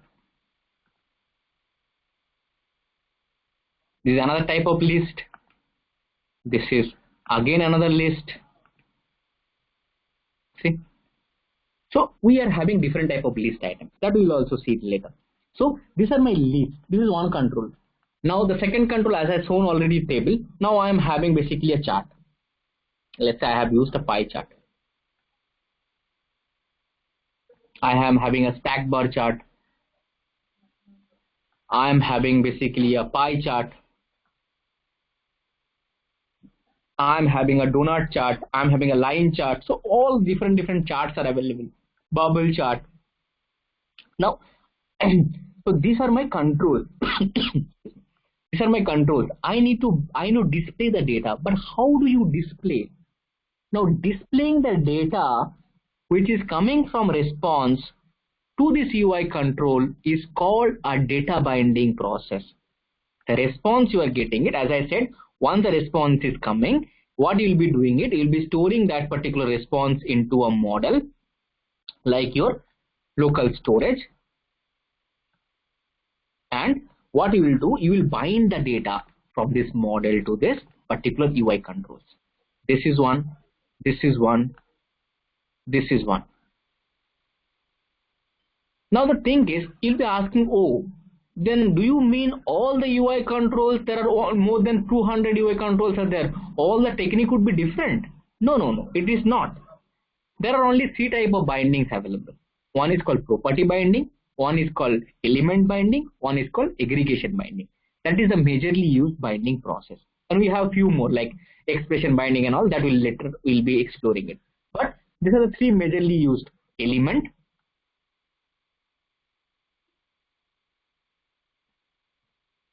property, aggregation binding. So these are the binding technique, binding type of binding you can say. Now, if I talk about this, like you will say, okay, how does it work? How do I do the binding? So before that, coming to the binding process, you should know how the response is coming from a backend server. Let's assume it. I am asking a list of employees. Now it is very common sense. I am asking a list of employees means definitely the data would be more than one. Once I talk about data would be more than one, that means what? It's a bulk of data and it would just come, which is basically read from a table in backend, and it is giving me as an array format. Now you'll be asking, okay, what is an array? So array, once I talk about, let's come a bit of JavaScript and understand this concept. This will help you to understand both data binding, the response, and also a bit of JavaScript. So you would be getting the data always in these two formats. Number one, it should be like list of information,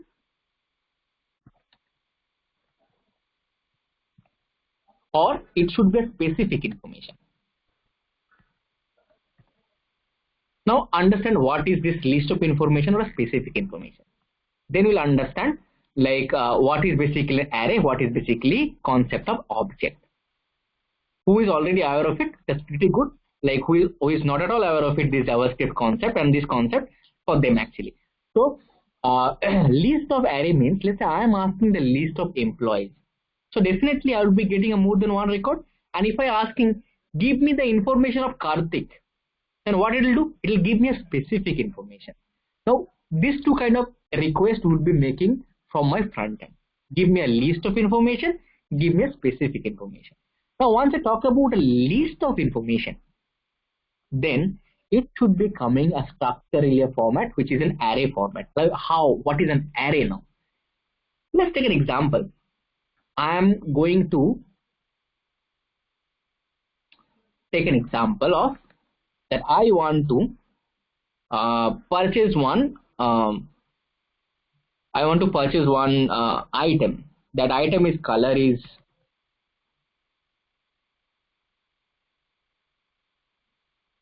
black. Then it is basically having model is something. Let's say then price is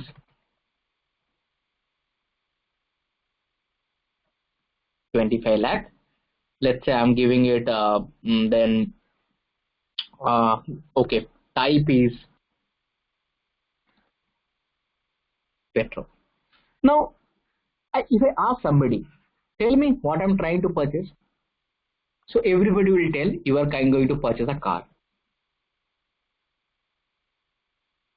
because I'll be adding one more property, 4-wheel.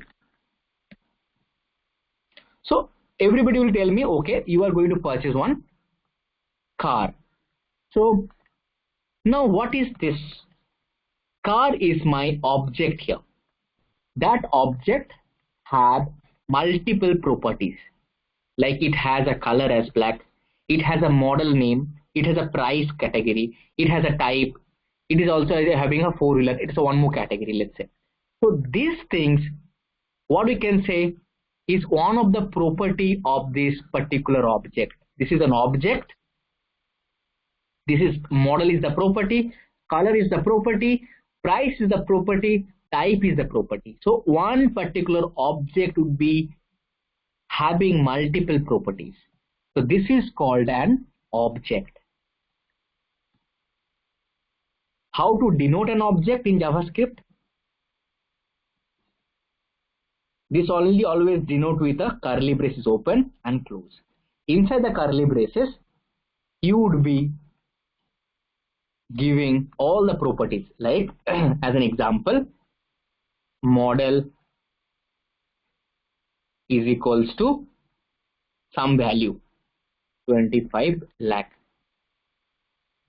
So This is what I'm talking about, an object. So object contains multiple properties, and you see this is one object. This is one object having one property. You can add multiple properties.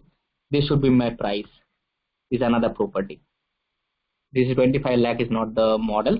It's a BMW. This would be my price, so it's another property. So just understand it. Object would be declared as a like this is the curly braces open and closed. Property and its value. Property and its value, and separated by a comma.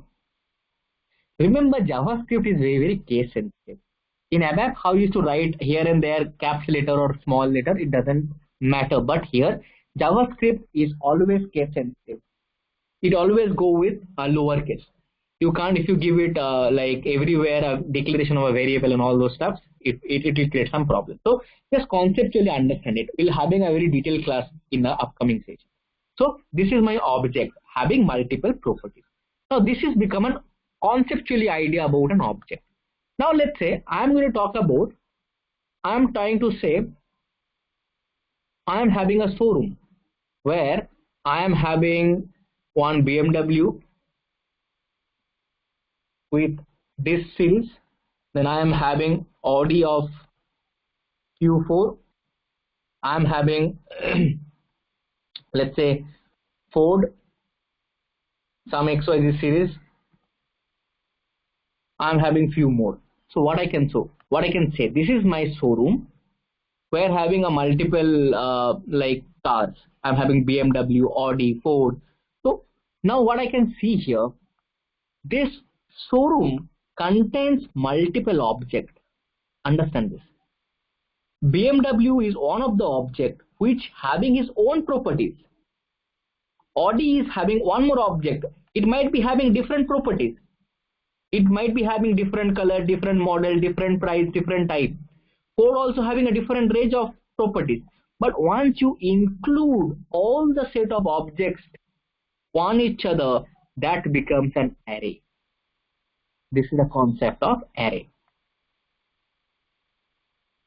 Means array is something which consists of multiple objects.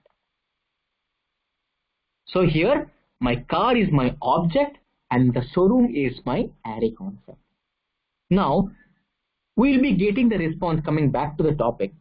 We'll be getting response either in object format or it in array format. Once it is array format, this particular binding process would be triggered, called aggregation. You are aggregating the records coming in an array format. Then all array based information one to each other would be displayed. So wherever I am going to display more than one records, that is a process of aggregation. See, this is my list. I would be displayed my list of records. Here it is my table. I will be displaying my list of rows. I would be displaying list of like graphical record. This would be also list of information. When I'm talking about a specific information, I'm going to show the top ranges car price among the array. Then you can specify here one specific information. You can think of this element or a property binding process.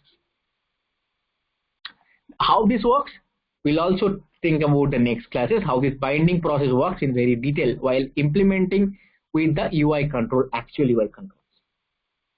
So you understood this concept? Let me enable it for some questions.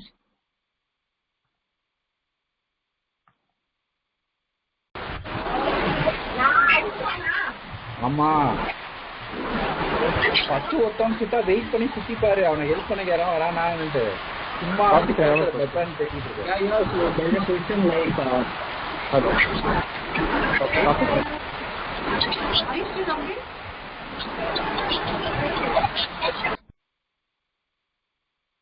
So first, okay, we got a few questions. Like first question we got, like we will be getting the recording. Yes, definitely we'll be getting the recording if you join bit late. So, and one more thing, like, okay, if we ask for a break for 5 minutes, we can go ahead. So if you want to take it, I think, okay, the first class we have taken it, like, okay, it was a complete like in flow class. Okay, we can take a break because we are planned for 9:40. Then we'll be taking some questions if you have an open forum. So okay, we'll plan it accordingly. I think we are already too late. I'm extremely sorry. I supposed to give you a break by something like 8:30 or something. So I'll definitely take it from the next class. So I think we are already a bit late now. I think we almost have 20-25 minutes to cover the session. Then we'll take some questions. So now, yeah, one more question has came. What is an element? See, the element is basically element is something. Let's say this is on Fiori element. This is one basically Fiori UI component list. This is a table. Now aggregation I said. Now how this element is related to this, that also will come. So now just as of now, remember this property is something which is specific. Let's say I want to bind for this car. This car is the object, color is the property I want to bind this. So this is the property you are going to match with any of the binding in the UI element. That would be the property process. Element, just remember one thing. Basically, let's say you are having a form as an element.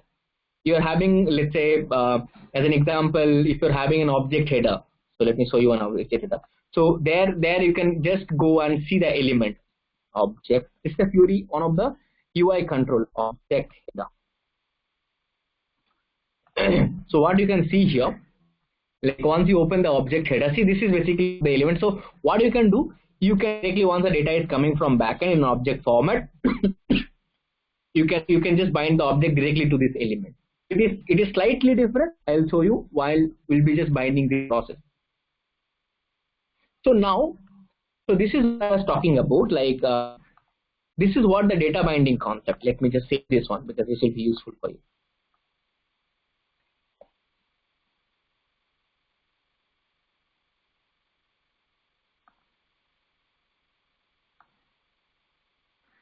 Okay, this is a data binding concept. So now coming to the point, so I was talking about, I have came up from this data binding concept from a custom application and standard application process that we are talking about, and then we are talking about this different UI controls. So from there I have came it. So I think this is majorly the concept of data binding, and that generally works like this is the process you can do each and every application development process. Whenever you are getting the data, you are building a free or a Fiori element based application. This data binding would be basically one of the common process that you need to do it in every process. Sometimes we'll also see the like without code based and with code based, both the process we'll see in this data binding concept. So now coming to the set of UI controls we are having it. Why this is important to know this UI controls that SAP UI5 is providing? Because it asks you to build a website. Now at that time, what you will do if you are not aware of like what control to use, like what are the controls are available, if you don't know it, then how do you build a website? How do you build your business solution?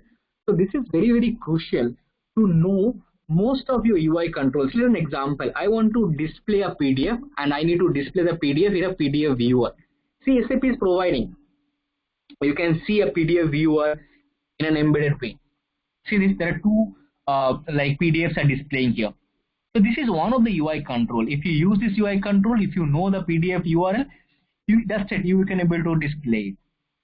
So the thing is like if you don't know this PDF document viewer is there, then if somebody asks you a requirement like build something that I can see the PDF. So if you don't aware of this control is available, you won't be able to build it. So as a front-end developer, though we are focusing more into low-code, no-code concept in this era, but you should also aware of it, a coding structure, like how the code works. At least if you are not very, very pro in coding, at least if you are not from a very technical background, you should be having a bit aware of definitely the configuration process, how this application can be built in an easy manner. At the same time, you should also know how the code works. If you are not aware of it, what the problem it will come, if you're doing and implementing something, you got some error, you completely will be unaware of it, where it got break, if you're not deal with that. So the course content we have prepared such a way, if you're from a non-technical background, definitely we'll try to make you understand each and every individual step technically. Also would be also going to give you some raw examples and some exercises on the coding part. At the same time, if you know the coding, after that, how do you make it much more effective way of development? As you understand the coding process also. Now, how easily you can build it? Then you can just use drag and drop also. So we will be introducing you all the process, like how to drag and drop as well as how to code also. So you'd be completely a full stack also at the same time. You'd be also a confident developer that if nothing would be breaks, and if something breaks, you are able to in a position to solve it. So first of all, the few minutes that we have, we're going to talk about how these controls, what are the other controls are available, and how this control flow works.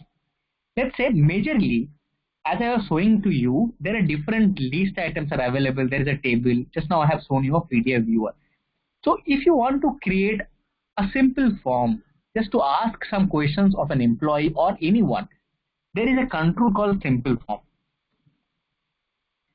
The simple form, if you see, is been prepared such a way. This is already a predefined control and this is pre-built control.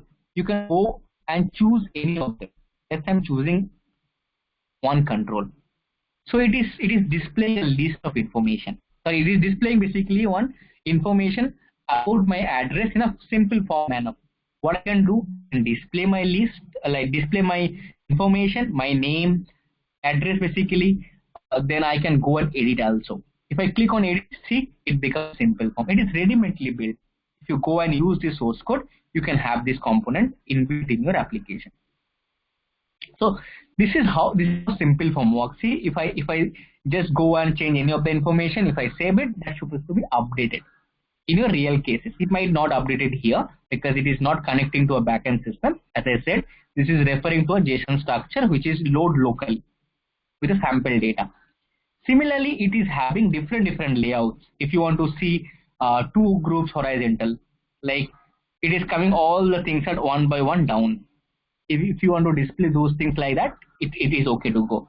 So this is one more thing, whatever just now I have shown to you, like edit option. If I go, now let's see how this application looks in mobile. As I am saying, this is a responsive app.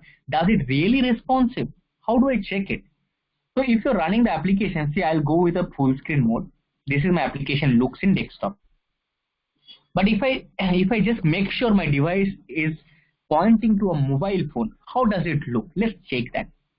So what you need to do, you need to right click on your page, go to inspect. Then there is an option to tweak to a mobile device, toggle to a device. Then you select what device you need. I'm expecting iPhone 6, 7, 8 plus in the app. Once I do that, see, I can see the info in my mobile phone, which is pointing to iPhone 6, 7, 8 plus resolution. I'm just increasing the percentage of actually resolution here a bit. See, I think it is much more clear now. If I go on edit button, see, it is fully responsive. Now this is basically this mode. If I want to change the mode to landscape, to portrait, whatever you want to do it, see, both the things are responsive properly. It can be responsive even in iPhone 5 also, which is used to be a very small device. Since this is responsive towards all the devices. This is how this framework works. You need to see this. They didn't write any single line of code to make it responsive because the framework itself is responsive. So once you close this, again reload the application back to the wave view. So this is how basically a simple form works. We can use any of the simple form or actually upcoming classes. We have few more interesting components. Let's see that. We have basically something called carousel. If you see a carousel, how it works, it is also very interesting now. See, you can see the list is displaying as of now one by one down to each other in a vertical way. But if you see horizontally, if you're displaying a list, but make sure you don't use carousel if you are having like thousands of list items, because how people will just scroll one by one like that, that will be much more easier. Horizontal scroll is not very good, but if you're having limited items, so you can do kind of a carousel use. Like, see, this is basically information of notebook basic 15, main information specification. I want to go to the next one. See, it is automatically loading it. So again and again we are saying it. There are some design principles we're supposed to follow on the user experience front also. If I load thousands of records now, it will not look a nice experience.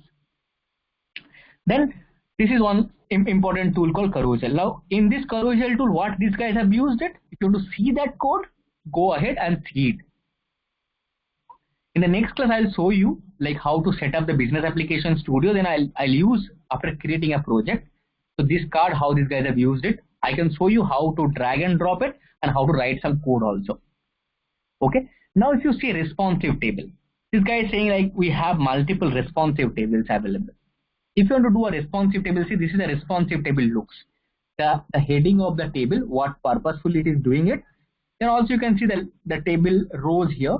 What you can do, you can download this table as an Excel sheet. Those things are there.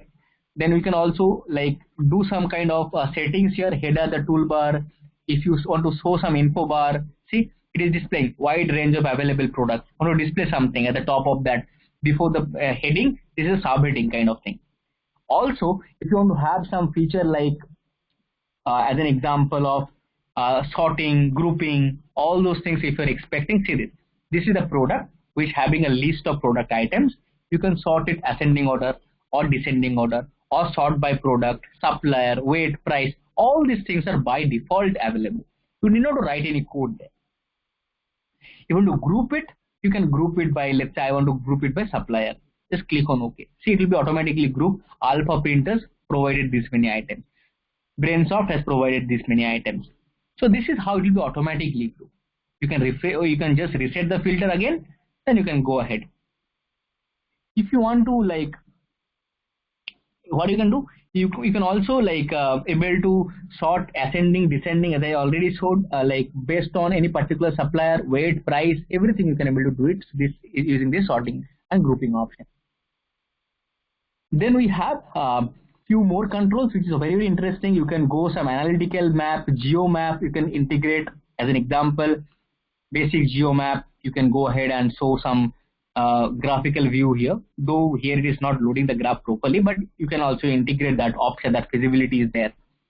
Then we also have kind of small options, like as an example, if you want to display some popover, like any particular button. As an example, let's say in a table there are a lot of informations are there, a lot of columns are there.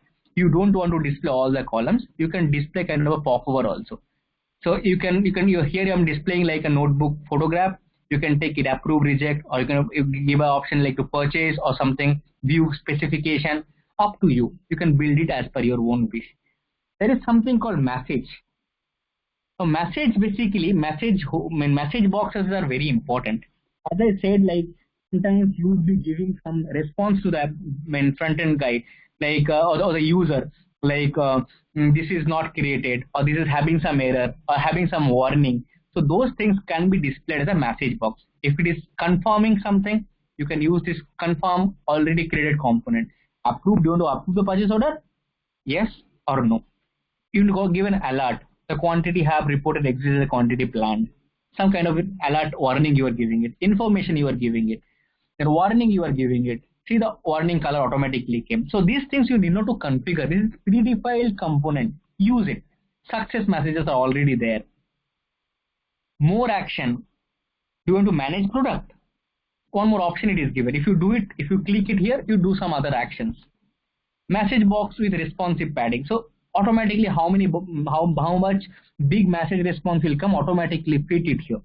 So this is how all these UI components are very, very important. If you don't want to display as a error message like this, because if you display like that, they need to close it. You need to click one more button. but it is, if you want to make it much more crisp, like the crisp use messages are very, very important. The crispy user messages like message toast, you need not to have any user interaction itself. Click on this, this displaying here. You can set some time up to 1 second or 2 seconds, it will be there. So user does not need to interact anything. They need not to close anything. They need not to tap on any button. It will automatically close. So also you can put some color and all to display in a very basic way. So these are the options like message popover also there. You want to display some message popover. In the page you are not displaying again and again all the error message boxes. You can display everything in one single shot. Give it like that. Error message in this, they can go ahead and see this. Up to you. Let's say you are getting, it is returning lot of error or lot of response messages from backend. It might be 1 item got created, 2 item got failed, 3 item got having, number 3 item is having some warning. You can display all the messages like this.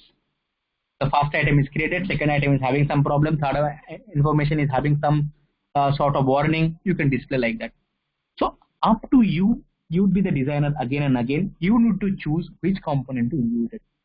So you should be capable to implement all those UI controls. It would be really easy to implement if you know this data binding concept, if you know how the data is coming from backend and how to use this component in your UI5 application.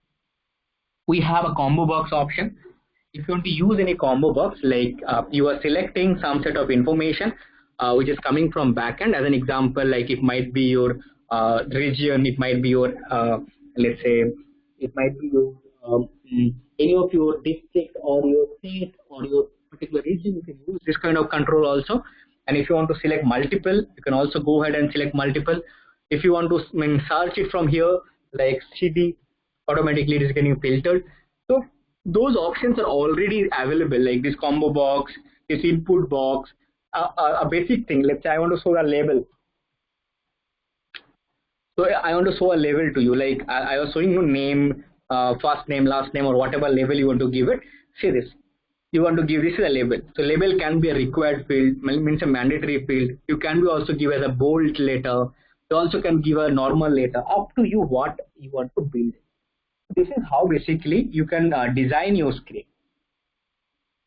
Okay. So more or less what you need to do, I'll be giving this link to all of you in the chat, or I can share it in the document. So what you can do, you can go through this link and understand like what are the different controls are available and how basically that looks. Again and again I'm saying you should not aware of the controls. You will be ending up with a lot of problems. Like you can't be able to design a very good UI screen, because if you don't know what controls are available, it will be really a problem for you. So okay, so that is what for the today's session. Let's take some questions. I think we got more questions now.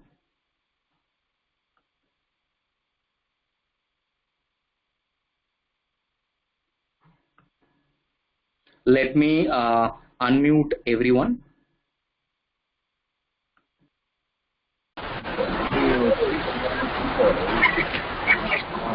Hi Karthik, I have a question. Hello. Hi Karthik. Hi, hello. I can hear you. Okay, so can you mute all and then we can unmute and talk immediately? I think can you please type in the chat so there is some background noise? Can you please type in the chat?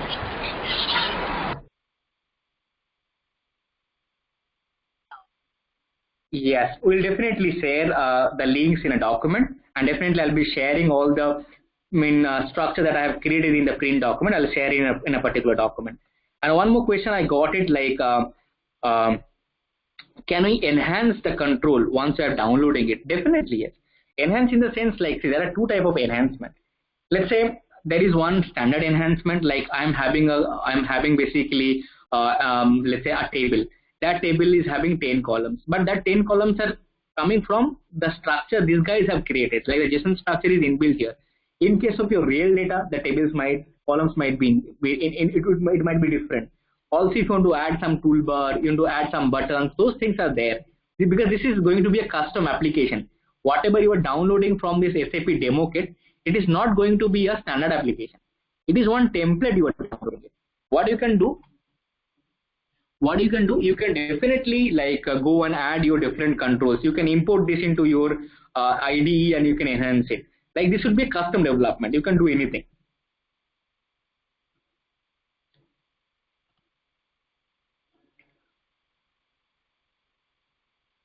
Is there any option to download or upload a spreadsheet? Yes, it is there. Upload spreadsheet is basically there is no available component available, like, but downloading as a spreadsheet. Let me show you here itself.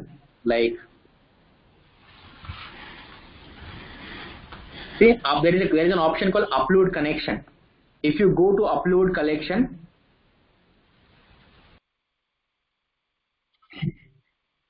in this upload connection, what you can do, you can go and you can upload any of the document. It might be JPG format, text format, let's say Excel sheet format. You can upload it to the backend system. Also, you can read the data from there. Also, you need to write some specific JavaScript. And downloading, what we have,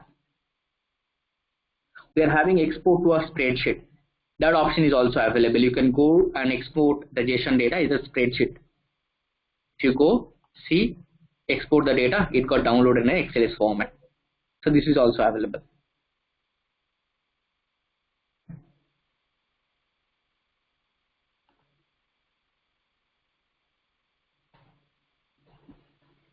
Okay, so now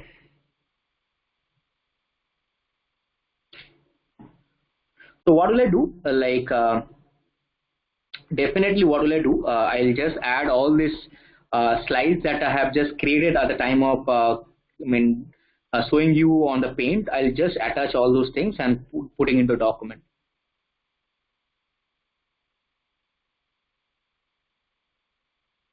So somebody asked, like, can you please explain the code behind one of the control specifically for the binding? Definitely we'll do it, but not in this session. We are having a specific data binding session.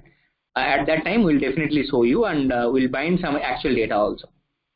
We'll definitely take any of the control.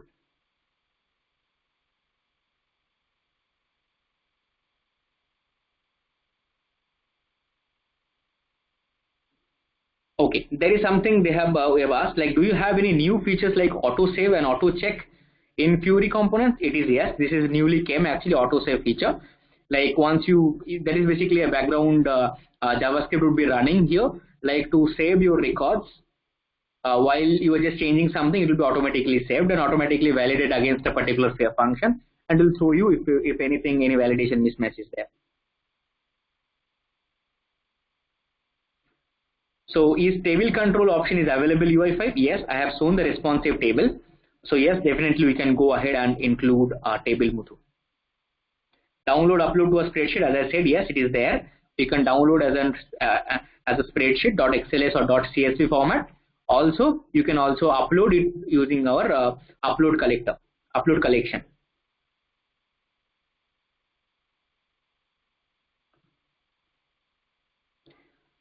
Then, yep.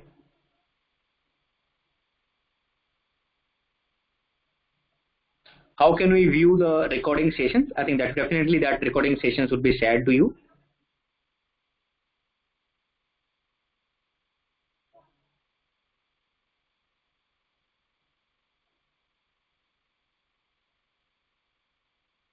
Is the Google Map is free of charge?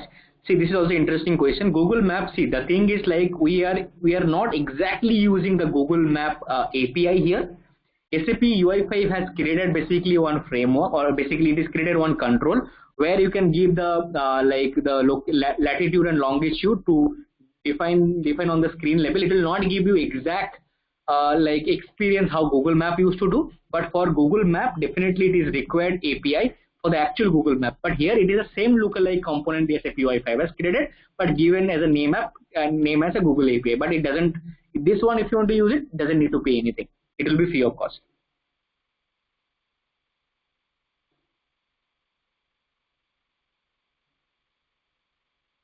Okay. So now.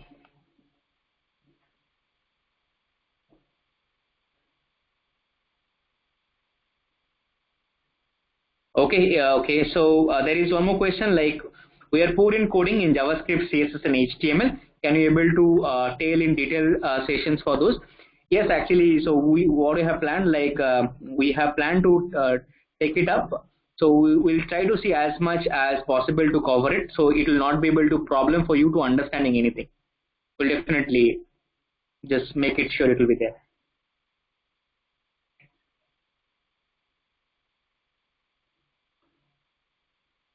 Can you please share the syllabus of this course we follow? Definitely we'll share it to you, Shiva.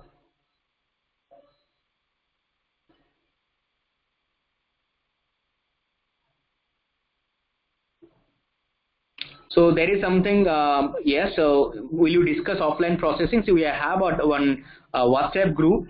So definitely just share your queries. We can definitely will be there to support you as much as possible there.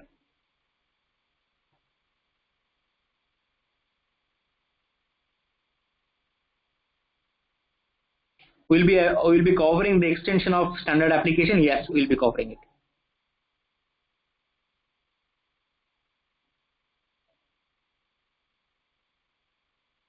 Can you please share difference between Web ID and BAS? I think I just mostly try to cover as much as possible the differences. Okay, in the document, please. I think okay, we'll take a note. We'll try to create and we'll share it once that is ready. Thanks, Roshan. Okay, so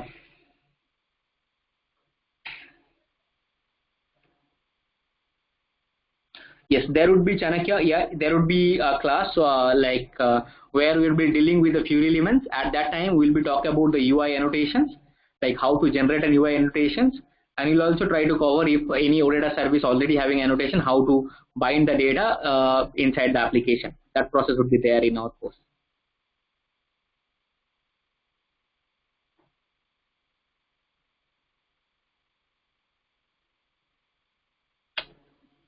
Will OData will be covered? Yes, we'll be creating a custom OData service.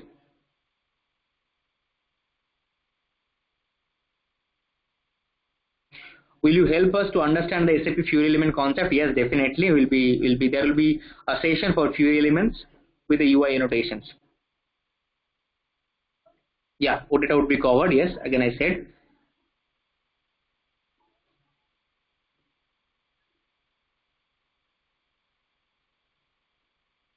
Thanks a lot. Thanks for your time.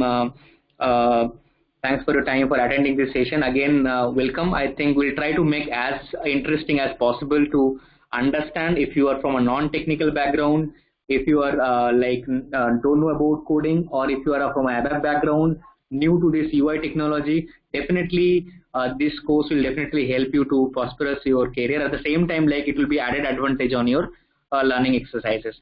So thanks again. Thanks a lot for your wonderful responses. And again, we'll share all the required documents as we said, and all whatever the document runtime I have prepared, all the paint documents, we'll definitely share it. And whatever the questions you guys asked, we'll definitely take care to manage and share it as early as possible. Thank you. Thanks a lot, everyone. So hope we'll again see you tomorrow at the same time. So with a new process and definitely with a new learning opportunities. Thanks everyone.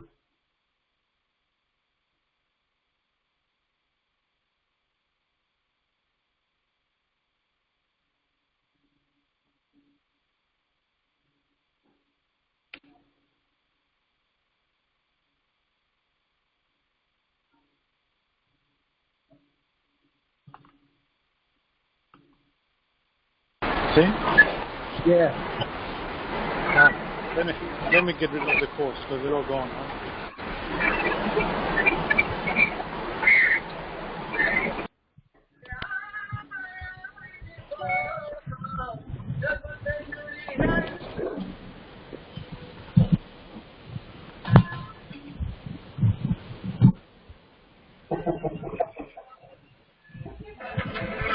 Okay, you can end the meeting. Okay.